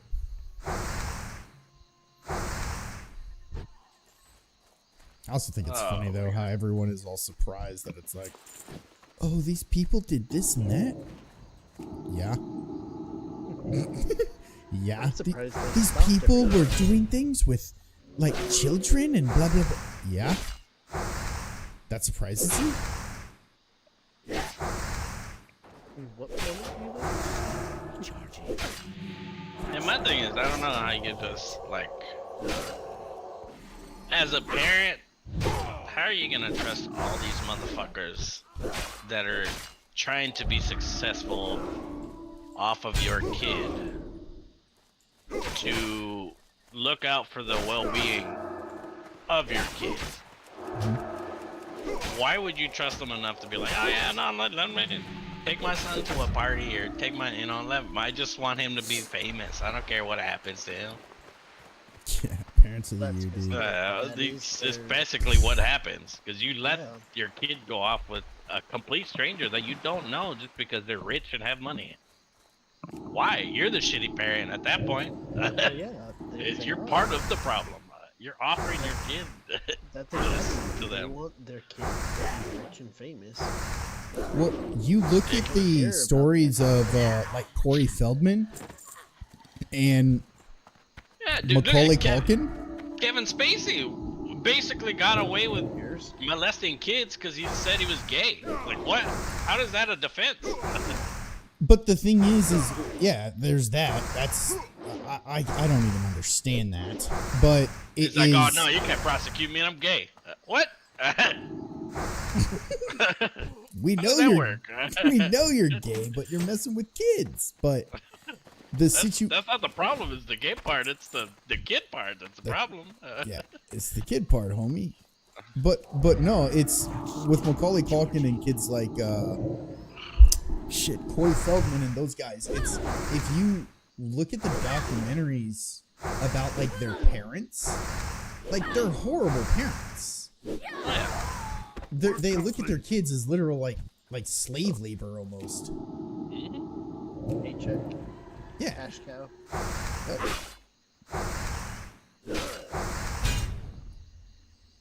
Pretty much. Kind of jacked up. Should have been a parent, but Trust me. I mean, it's every parent's dream for their kid to be successful and to do what they love in life. But I would like the fact that you're sitting there basically asking your kid to take care of you is fucking wild. there's a big difference between Yeah, wanting success in your kid and what they do. You're talking about a real parent versus whatever you want to call that. That's Someone not who happens suc- to have a kid. Yeah, there's a difference of like, well, to me, that's a different side of it. So I understand what you're saying, but that's a different side of it of like being the parent that it's like you're making money off of your kid and yada, yada, yada. Like, I think that there is a line that exists that is able to be maintained where you can make some money off of what your kid's doing and set your kid up for a future as well to like not harm them. The problem is 99% of people do not have the self-control or wherewithal to do it the way that it should be done. My thing is the parents who are to the point where they're like, oh no, yeah, it's okay, walk into this office and go talk to Mr. Harvey Weinstein.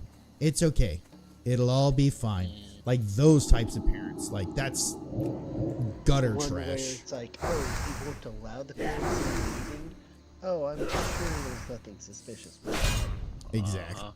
Exactly type stuff. But I think there's a way where, like, if your kid wants to be an actor, your kid wants to do this, and that, like, Work complete. the reason that I guess the stance that I take on it is if it's something that your child does want to pursue, right? Like, they're in love with it, they want to pursue it, this and that. And as a parent, you're taking the time to drive them places, to work with them, to get them an agent, to do all of these different things. Like, you're actually putting work in it. Then I agree there should be some sort of compensation for that. There definitely should be compensation for that. But the compensation that exists 90% of the time is like the parents just literally take everything and just fuck these kids over. And it's like, I wouldn't even, I'd feel guilty taking anything from that. Like, I don't know. Even with like, that's not their responsibility to have to pay for that. That's mine. It's my job as the parent to sit there and be like, look, if this is what you want and I say that I'm going to support you, then I should be able to have to support you. Regardless of, hey, if you start getting good or not, like, that's what you make should be yours. And don't get me wrong, if you want to help anybody, I'd be more inclined for them to be like, look out for your brother or look out for your sibling. Like, I don't need you to take care of me. I need you to take care of you and your brother. it's just circumstantial, dude. I think if you go to the point where you're wanting to pursue acting and it's to the point where it's like a hobby, where it's like, you know, taking your kid to sports, right? If you're putting that same amount of time in for, you know, a hobby like acting or something, then yeah, I can totally see that. But when you get to the point with, dude, even select sports, I mean, you got to think about it. Like, so a lot of my family has kids that were in like crazy select sports, and legitimately they tell me, they're like, if you want to be on the circuit where you're doing the traveling stuff, it's like $40,000 a year minimum, right? Unless you find like the payment program and stuff. Like, it's like 40 grand just for your kid to do the sport and travel and all of this. So again, to me, it's just circumstantial. If you get to a point where it's like a hobby versus like they want to turn it into a career and do this and that, and there's a way to fucking get compensated off of it, then 100%. Because if you get to the point where you can't do opportunities now because you don't have the ability or the funds or the this and that, I mean, that's just another element. Like, let's say the kid has a shit ton of money because of the 1 or 2 gigs that they've done, but they need other gigs, and you're like, yeah, my son's got all this fucking cash, but I don't have the cash to buy this for them, to do this and that. To me, it wouldn't, if you're putting it back into their career, like, okay, like, hey, we have to take a trip here, so we're gonna have to use this money so that way we can help push your career further. If you're using it to push back into their future, it's different. But if you're using it as like, oh no, now I can pay my rent or I could do this, that's when I start getting into like these fishy things. I'm like, hey, your kid shouldn't be paying your rent like that. Like, you're, especially as an adult who's capable of going about and doing their shit. Like, you know what I mean? Doing your own stuff. Like, that's where I start getting into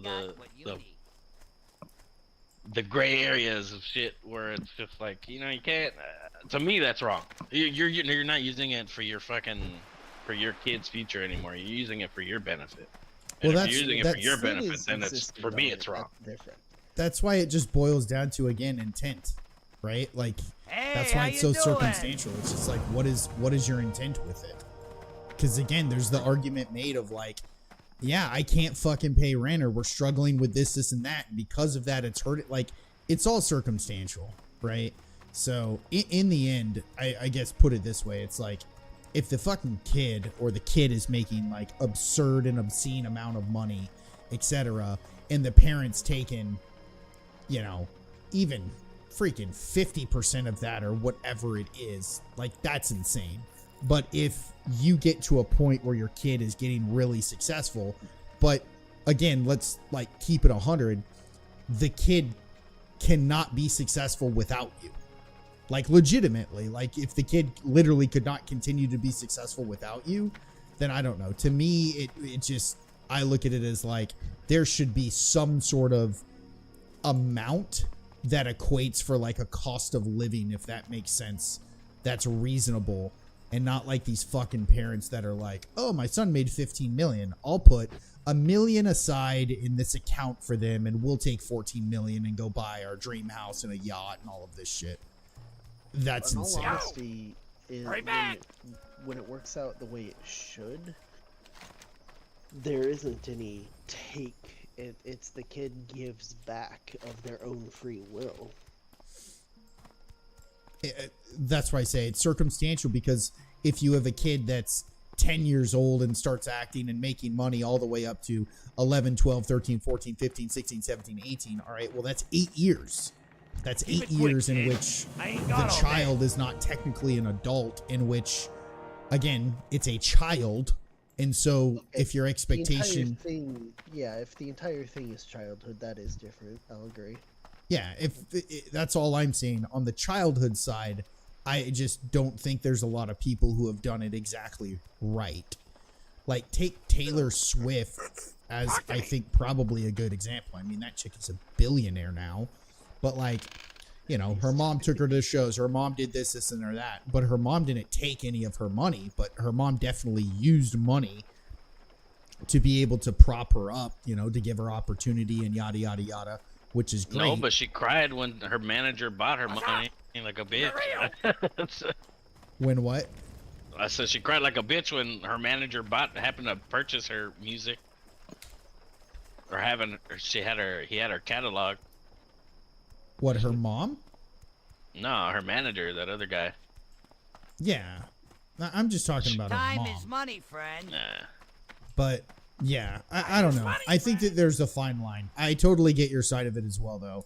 But I think we would both agree that more often than not, people are just completely incapable of being able to reasonably handle a situation like that, where you have a child who's making a shit ton of money, and you get these adults that play the game of like, well, they would have never had this or this and that if it wasn't for me. And I agree with that statement, but I don't agree with the percentage of what is fair and reasonable. And I don't agree with the, like, most kids is they love it, they want it, they enjoy it. And then I guarantee these little fuckers that are on YouTube, right, that are these little kids that start growing up, that they get to a point where they're like, I don't want to do this anymore. And I guarantee their parents are like, you will get in front of this camera and you will smile and open these gifts and do this, and that, which I think is disgusting. Yeah. What happens?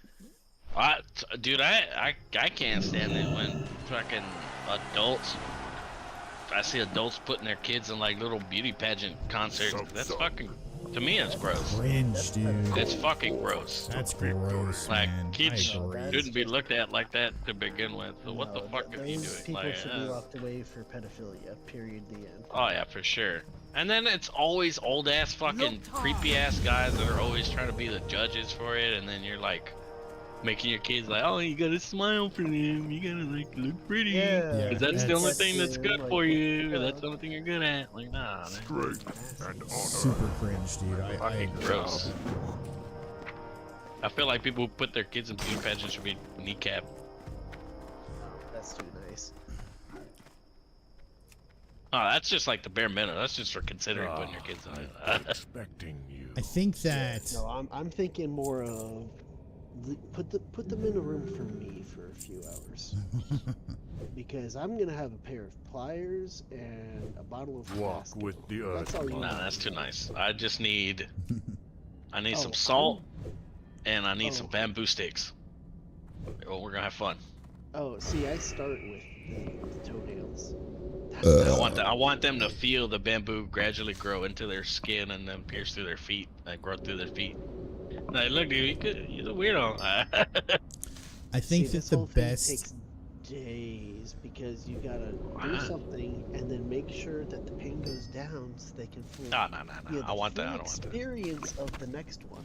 no the You don't best want them the to go best numb. torture situation scene somewhat in a movie to me is Law Abiding Citizen, where he legitimately Yeah. hooks him up to the IV medicine that says you're paralyzed, you can't move, but I gave you anesthesia in which you can't move, but you will feel everything. And I'm giving you this other thing that enhances your nerve endings or whatever, where the pain you feel is 10 times worse. But I also will start pushing this other thing, so if you try and pass out, it will not allow you to pass out from the pain. It's like, Yeah. oh my gosh. Adrenaline. Yeah, like, No, that is the right way. it's like, you're boned, dude. No, see, that was just an example of finally someone did it the right way. Yeah, Like, I'm sick of That was a good movie. that was a great movie. Nonsense where it's like, good movie. that's not even the right way to do it. Something I do. I think that I'd be like that Gary did. I'd make sure like you were stupid enough to try to mess with my child. Now I'm gonna have to end your life. I think the thing with parents that's tough, like, you know, like I've gone through this, Greg, you've probably gone through this, or we'll go through it more and more as like our kids get older, but it's like the thing of like, hey, I used to love to do this thing, so I want my kids to do this because I would love to see them also enjoy this thing that I love, right? And see if they're good at it or they're this and that. But the thing that parents don't do is when you introduce things like that to them and they just don't like it or take to it, is you just stop it and go, all right, well, what's the thing that you want to do then, dude? But the problem is parents don't have, it's like a selfishness in them of like, I will force you to like this. Yeah, I agree with that. For example, if I had a child that wasn't into Star Wars, I need to have a serious talk with Carrie after she cheated on me. All right, guy. This ain't my fucking I'm but I like aware it. that- I I'm already fully kind aware of I could experienced end up that. having a kid that's like a freaking job Yes. weird for me. It's like, no, you're supposed to be the enemy. What's happening? I have the complete opposite. Like, I played sports. I love playing football. I love playing basketball. But my oldest son is not really into that. He's more into art and drawing shit. Yeah. I've tried to see if he liked basketball or not, but I don't see him like. He says it's okay and he likes it, but it's not like something I see him go out to do by himself. So I'm just like, kid, I don't really think you like it like that. You don't think you understand completely what you like and what you don't like. But this is definitely something I always tell him, like, no, you don't understand. If you like something, you're gonna do it without me Having to like force you asking to you. do it. Yeah, or like asking you. Yeah. Like that's And not the age liking matters it. too. When I was a kid, I played soccer, I played basketball, I played t-ball. You I did was on everything, all yeah. the teams. And then as I got older and older, I did it less and less. The last time I played sports on like an official team would have been 6th grade when I was still on the basketball team because it was a very small school. Yeah. I just try like, no, I take that back. I was on the golf team in middle school. oh nice. I like golf. We had golf, but I'll be honest with you, when I was younger, I It's too think light. golf is boring. Yeah, that too. Well, you gotta modify the rules if you want. High score wins. But I just We had a introduce my golf team. kids into, you know what I mean? Like that's my thing. It's not like I'm like forced. It's like, hey, y'all don't know this. Y'all have never done this. Let's try this. This is something that I like. Let's see if you like to do it. And it's literally like pretty much a crapshoot of 50-50 of like if they're gonna like it or if they're not gonna like it and think it's lame. And then it's like there are certain circumstances where I'm definitely like mildly heartbroken of like, oh my god, they don't like this thing, and like I absolutely love this thing. It's like a part of who I am, and they want nothing to do with it. It's kind of like a ouch, but at the same time it's like, all right, well, they're What was gonna find their important? thing. to me they like. So both of my kids like Dragon Ball Z. So I'm like, you know, I can live with that. See, that's what I do. I'm like, there's definitely things where it's like they do like that I like, and it's like, all right, I just gotta hang on to those things. Yeah, like, you know, for me it would be like you don't like Star No Wars car or for the you both Horde. like Lord of the Rings or something like that. You never know. Yeah. Mm-hmm. I mean, for me, This it's is one of those hit and theoretical, miss of things. course, but hopefully it's only theoretical temporarily. Never know what the future holds. Yeah, when are you gonna have a kid, Robert? Um, I ain't getting any when younger. it's not extremely irresponsible. I guess that's true. At some point, there will never be a perfect time. Yeah, there's honestly There's there's really never. there perfect is No. never a perfect time to have a kid. I don't care. Nobody's Yeah. ever prepared for it. I don't care who's like, hey, no, like, I'm you know, aware we of that. yeah. I'm ready to be a dad, or like I know, like I'm fully prepared. I'm like, no, I'm not. If That it's will from a never happen. if it's from a I could financial have- perspective of like affording the diapers and some of the shit, number one, be smart and don't be dumb, and have big ass baby showers, okay, and a registry list. Because no joke, when Hannah and I had the 2 kids originally, Work it complete. was legitimately the stuff we got from baby showers and stuff lasted us for like 6 months. Like literally it lasted us forever. But the other side of it is fucking like breastfeed like a motherfucker, dude. Like I don't think I'll be able to. I mean, I could try, but you can I breastfeed. have a hunch. It's like that episode of Family Guy where Peter picks up Stewie while he's sleeping and puts his boob in his mouth, and Stewie starts sucking on it, and he freaks out and like pulls a hair Well, out of his mouth. Scientifically, males can breastfeed if put in the That is situation. possible. We're not, That is possible. we're Yes. not doing that. Now, should you? It's very rare. That's the question. Can you Nah. milk me, Greg? No. I have nipples. I have I'm not a nipples. Can you milkman. milk me? Yeah.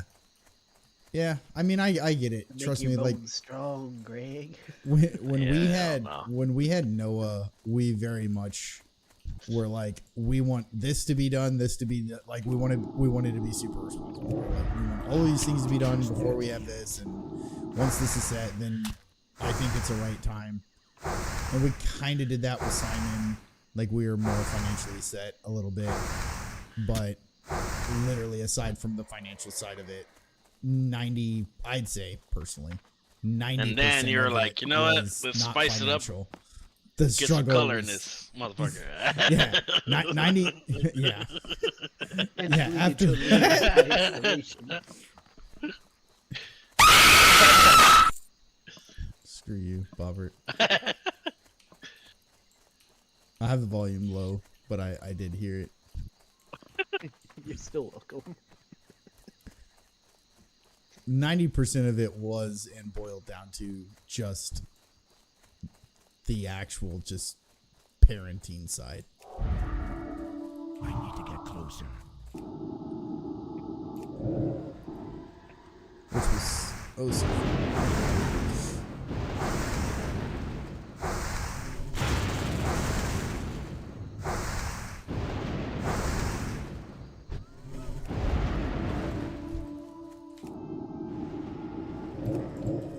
Jackass. In the immediate future, I'm planning on moving sometime this year. Ah, where to? Don't know exactly where, but might be near the Forum at the very least. Along mid north-ish San Cibolo? Antonio. It all depends on what one. That area is really affordable right now and has a lot of nice places too, by the way. And that'll probably be an area we look at. Yeah. Because since Carrie owns the shop in Canyon Lake now, which was not in the plan when we moved south of San Antonio. Yep. That's a good funny way of working out, dude. Yeah. And since we can't get out of this loan, that's consolidated.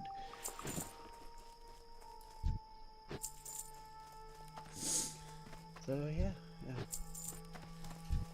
First main thing is have to have 2 tax returns of Carrie at her current job as owner of the shop. So Far away. Well, by this year. you don't need 2 years of her being owner. You just need 2 years of self-employment. Well, FYI. In this case, it's the same thing. Was she W-2 like paycheck prior to that? Yeah, she was regular paycheck, and then she became, at the same time, owner LLC employee under that new LLC at the same time. Yep. So we need that that's second tax return for that. And then I will have the possibility. I have That spell isn't ready yet.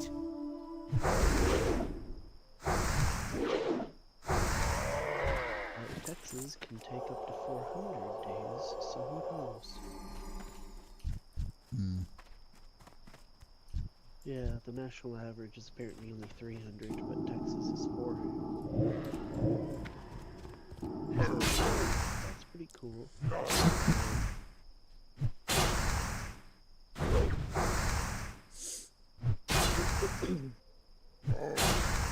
So yeah.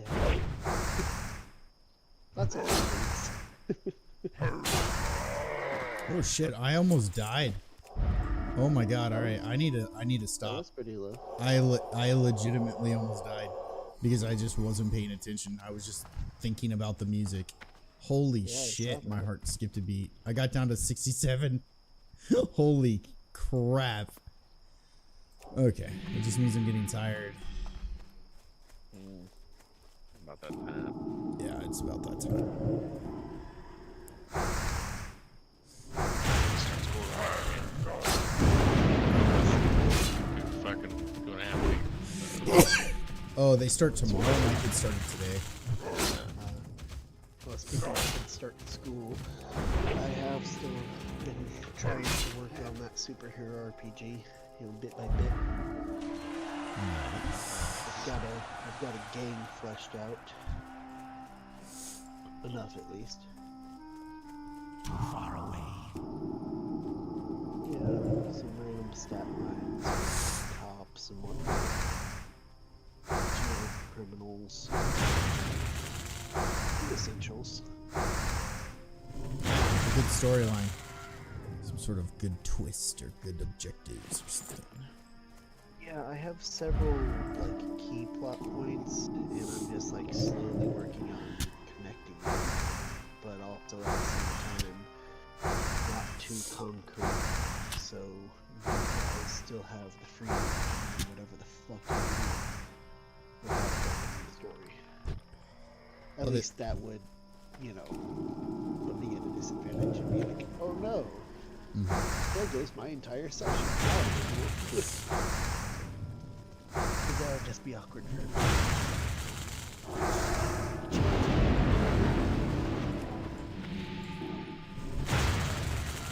Yeah, I used to try and just establish that rule up front in my groups where it was like, hey guys, we're here to have fun, but also at the same time, not just completely try and ruin things just for the sake of it. So Yeah. don't be the asshole that just intentionally is wanting to annoy the GM about just like screwing every single potential plan and plot or whatever we're trying to build here. Yeah, see, I learned that early on.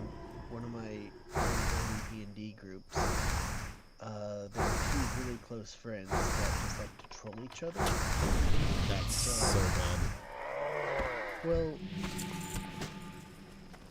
for someone as outside perspective, it didn't seem very great, but at the same time, they seemed to kind of enjoy the back and forth for the most part. But there were definitely points of annoyance where it's like, you just fucked that up for me. So now I'm gonna punish you with some other stuff. No. It was actually pretty funny in the long run, but right at first it was just awkward. Yep. Yeah. I that's when I eventually got to a point with D&D where I was like, you know what? I think I'm done. For right now, at least on the Dungeon Master side. Is when I put a ton of work and effort and time into like a campaign or something or an experience for people, and my two pet peeves were I would put like hours in, right? Because there'd be a session and it's like, all right, I'm gonna spend like a day or two this Work week complete. doing this and that for them, and this is gonna be awesome and blah blah. And one was people would show up and like not be prepared, not even have like, you know, their character shit like ready to go or any of their stuff. That's really And then bad. that is bad. That's not a I great would never feeling. do that. Jesus Christ. Yep. And then people would, like I had a rule with one of my groups that was great, and I tried to have this rule with another group that it was like you're not allowed to have your cell phone out during the session. Like I get it that sometimes there can be low points if we're doing something with someone else's character and it's taking a little bit longer or something, but like True. don't get your cell phone out and start fucking Don't playing be a different. disrespectful. Yeah, like don't be distracting and just like away from the immersion of the game. Like we just don't do that. And that was happening where it's like, because when people do that, other people also miss context that they do need to hear. You know what I mean? From what is happening or something, even if they're not directly involved. Yeah. And then also just I put a lot of effort into it, and it's like no one's again like focusing, paying attention, or they're just like intentionally like fucking the story up or something like that. And I was like, you know what? I think I'm done. It's not worth No, that's certainly understandable. I haven't experienced that as a DM, but I've seen it as a player. It bothered me. It's like, look, I understand that maybe something got carried away and this thing has been lasting a long time, but you know, it. Yeah, I mean, being a dick about it. if you get to the point in the game, like, and that's why it's like again there's different types of groups to play D&D, so I understand that. And it's not like I even want like a super strict group, like that's not what it is, but it's more of a, again, it's just the respect of the table for everyone, because what I think is half of the fun as well is even if something's not happening to my character, like just listening in or being in the moment for what's happening to somebody else, right? And Yeah, almost like watching a movie. exactly, like taking part of like, what are you gonna do in that situation? You're fucked, you know, type deal or something. I mean, I can't say I'll end up being a player, but I can at least look back and say, oh, I was at that time. Yeah, it happens. Yeah, it happens. But that's You know, always maybe my someone else biggest. started something and I got caught up into it too. I don't know, whatever. Yeah. But that's my biggest pet peeve. Is just like it's really hard to put effort into something in which that effort is not reciprocated. You know what I mean? Like it just feels like, all right, now it's just like, you know what? Fuck this. Yeah. Because Hannah would like, dude, when I had one of my campaigns, like no joke, this was back in Dallas, I would actually custom make like each of the dungeon tiles. Like I would get cardboard and I would go get a hot glue gun and I would go get like dirt, rocks, or sand from outside and I'd glue it to the base, and I'd have like, you know, popsicle sticks and toothpicks where I'd make the furniture and paint. Like I would like go all in and spend time and excited of like the dungeon they were gonna go in that session, and it just totally I went think to they shit. called that God mode DM, God tier. I don't know. That's pretty fucking awesome. Dude, yeah, oh my god. So I had this method for like making beds and making bookcases where I would just get popsicle sticks. You know what I mean? I would cut it and I'd make little stands on it and like little pillows, and I'd make the cabinets and then just everything. It was because when I played, I was like, man, this is like I want to go fucking all in. And I had You like told two. me that if I had an established party of all my friends and all I had to do was kick each and every one of them in the dick one time to get that, I'd fucking do it. Yeah. Fucking do it. Yep. That sounds so fucking awesome. Yep. Yeah. I'd kick each and every one of them. Yeah. And it's just like we had like 2 players or so that were like pretty committed. You know, like they I mean, again, we all went there to have fun. That was the whole point. So I didn't Right. like that wasn't an oversight of it's like, okay, I don't You're want to not be talking about like a legit real life thing coming up.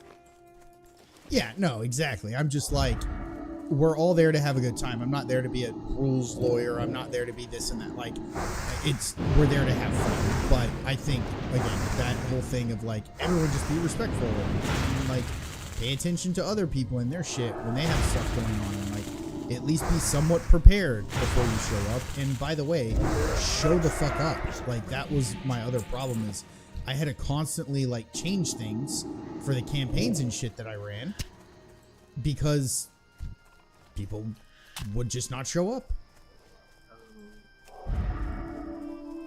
And it was like, all right, you know, fuck it. But that was back in the day. The closest thing I had to that was it was actually 40K. And the group I had was pretty good. The DM, he would set up all the lights. He would light some skull candles to set the mood. Yup. And before every game session, you know, he would read the classic 40K line, "In the grim darkness of the future, there is only war." You know, he had a fucking intro. Mm-hmm. Yeah, and that's it how was you do great. it. It was great. Yep.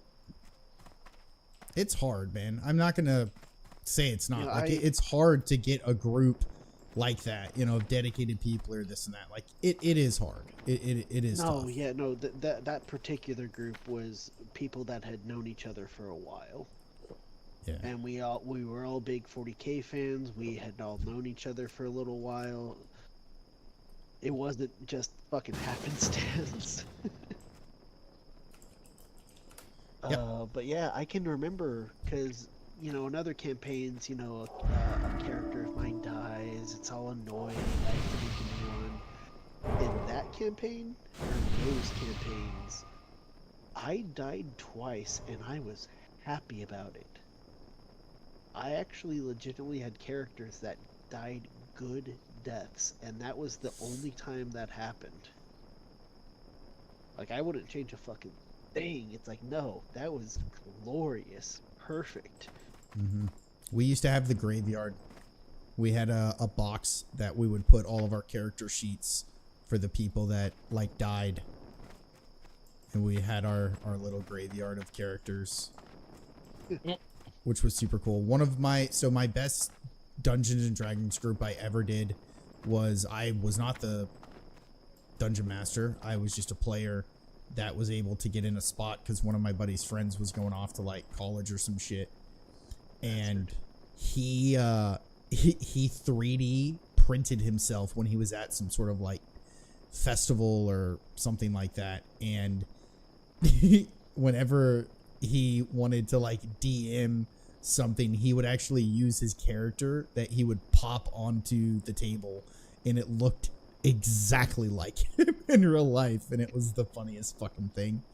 But my intro, because when I first joined, he had to like obviously find a way to like write my character into the storyline, and my intro, because I was a bard, I was like, you fucking asshole. But like my intro was they were like traveling on a road on the outskirts heading to somewhere, and I was there was a caravan of wagons and carts and stuff coming down the road, and I was actually chained up like Mad Max Fury Road style on the front with like the organ and guitar stuff playing while they're displaying me in chains while I'm playing, and I'm like a slave prisoner to these people and they had to rescue me.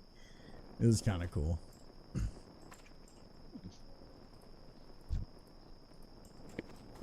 Was it Hannah's idea? It was definitely not Ian's idea. I had to ask.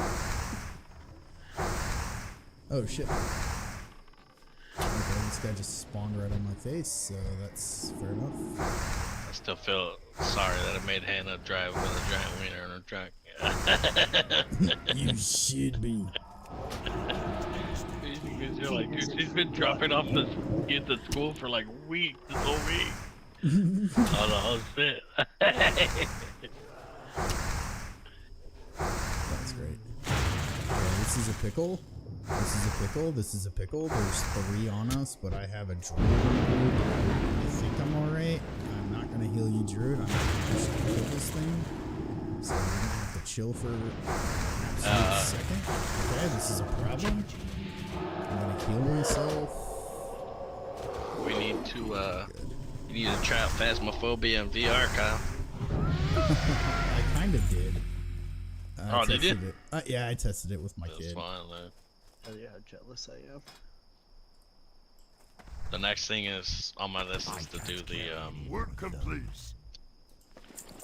Aliens game. Oh yeah.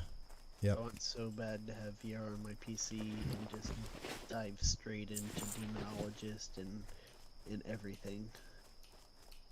You Be you so can cool.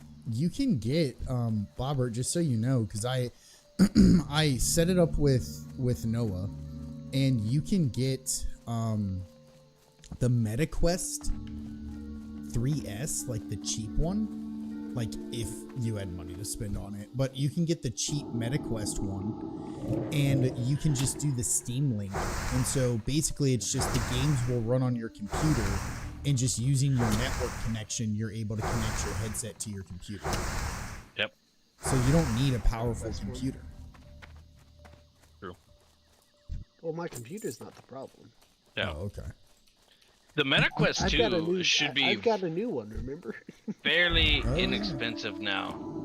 You don't have to get the newest one. The second one, I have. I still use it for everything. It's great. Mm-hmm. Yeah, it's just a matter of not having hundreds of dollars to spend on something like that. Which is kind of a novelty, in my opinion. Like for Noah, it's not. Yeah. Like he uses that shit every day to play like Gorilla Tag and all these weird games. He loves it. Yeah, But for me, it would be much more of like a novelty type purchase. I'm like, this will be cool to have, but I'll use it Yeah. once or twice a month. But it's fun. It's definitely fun. Dude, Half-Life Alyx is insane. I haven't done that one yet. Oh my, that's the greatest VR game. I mean, that is definitely one that I wanted to get. Even 200-300. Just like right now, Oh yeah, I'm the I same way, can't dude. justify that. I'm the same way. I had to fucking for Noah for his VR that we got him for Christmas. I did the thing with my cell phone provider where you it was like $299, but we just had to pay $100, and then it just bills us like an extra $10 on our phone bill for like the next 12 months. Did a VR headset? Yeah, you'll be surprised. A lot of phone providers do that nowadays, and it's Yeah. better because it's 0% interest. It's not like a credit Now card. we're They don't talking charge about you. one of the real VR headsets, not here's a little thing to put your phone into. Yeah, no. No, it's a MetaQuest 3, dude. It's a fucking real, and dude, it's actually insanely cool. Like when we got it for him, I was like, oh, I wonder if this thing's actually gonna be pretty cool. Like it was only $299. You know, you see ones that are really expensive, dude. What's the one you just got? That's the one, the MetaQuest 3, that I got for him. No, the one you have used. I had the PSVR, and it's better. This MetaQuest is better than the PSVR. The PSVR is the one you got for Christmas? No, I got Noah the MetaQuest 3 for Christmas. The only other VR that I've done is my PSVR. Straight You're using the same one as him. Gotcha. Yes, it's his, but I just have been using it. Okay, that's why you had phrased it weird previously. Okay, Yeah, I'm caught sorry. up now. Okay, so yeah, it's his. I just have used it as like, you know, every so often it's like, hey, your dad wants to try this, but I want to play Half-Life Alyx. Okay. But I tried Phasmophobia with it and Devour, and Yeah, Devour's dope. I just don't think that I have the cojones to fucking play that game in VR. That's just too much, dude. It's fun. I don't think I Devour can in do it. VR, yeah, I gotta try that. Oh my god, that'd be so cool. I got Wow. Noah to play Devour for probably 5 minutes in VR, and then he was like, nope. Oh my god. It's like Carrie, like she fucking loves Phasmophobia, but she tried Demonologist and she's just like, nope. Meanwhile, me, I'm over here like, I want to do Demonologist in VR. I want to have the best that gives me like, I want to go full Ready Player One. Even Labyrinth was actually pretty fun in VR. Yeah. Labyrinthine would Dude, with be the crocodile insane in one VR. was Yes. fucking funny. That's why I was like, Mrs. Kyle says I don't have a soul. Right? What? You said something about that. There's a scary game that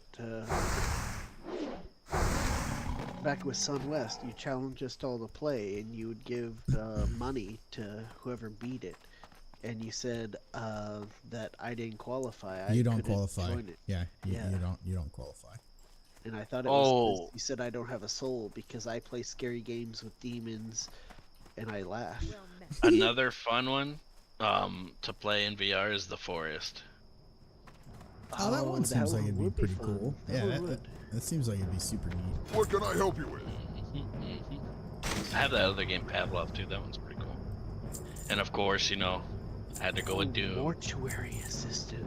Oh my Doom. god. That's in VR. Doom was The fun in mortuary VR. assistant is in VR. I don't know. I No. just No, I no, was I just don't trying to think it think is. of games that would be awesome, and Mortuary Assistant in VR would be Go so forth to victory. fucking cool. Oh my Let's see. god. What VR titles I got? Ghost of I would Tabor. be- I actually want that. That's pretty I would have fun rebuy that feelings. game.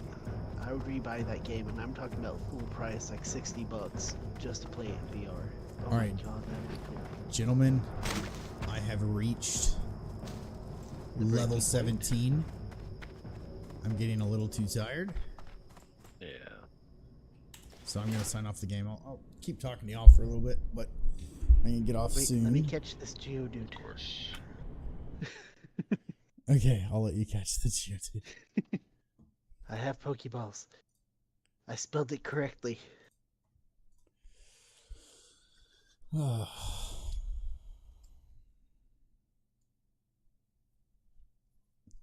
I think the two scariest games that I have played. Yeah, I think the two scariest games that I've played is that one game, which was Welcome to the Game 2. That game absolutely terrified me when it released. And then the other scariest game is probably Visage or Visage. Huh. Yeah, I think I remember They have- when you played that one. That game's What the terrifying. hell's Subnautica? I heard that was like a Dude, horror. Subnautica I did in VR, and Sounds let me horror. put it this way. It's really cool. Like, it is really cool swimming around and doing this stuff, but the controls are dog shit. Ah. So Subnautica is a phenomenal game, by the way. Oh my gosh. Y'all both caught I Geodude. realized So that one nice. was horror. Nice.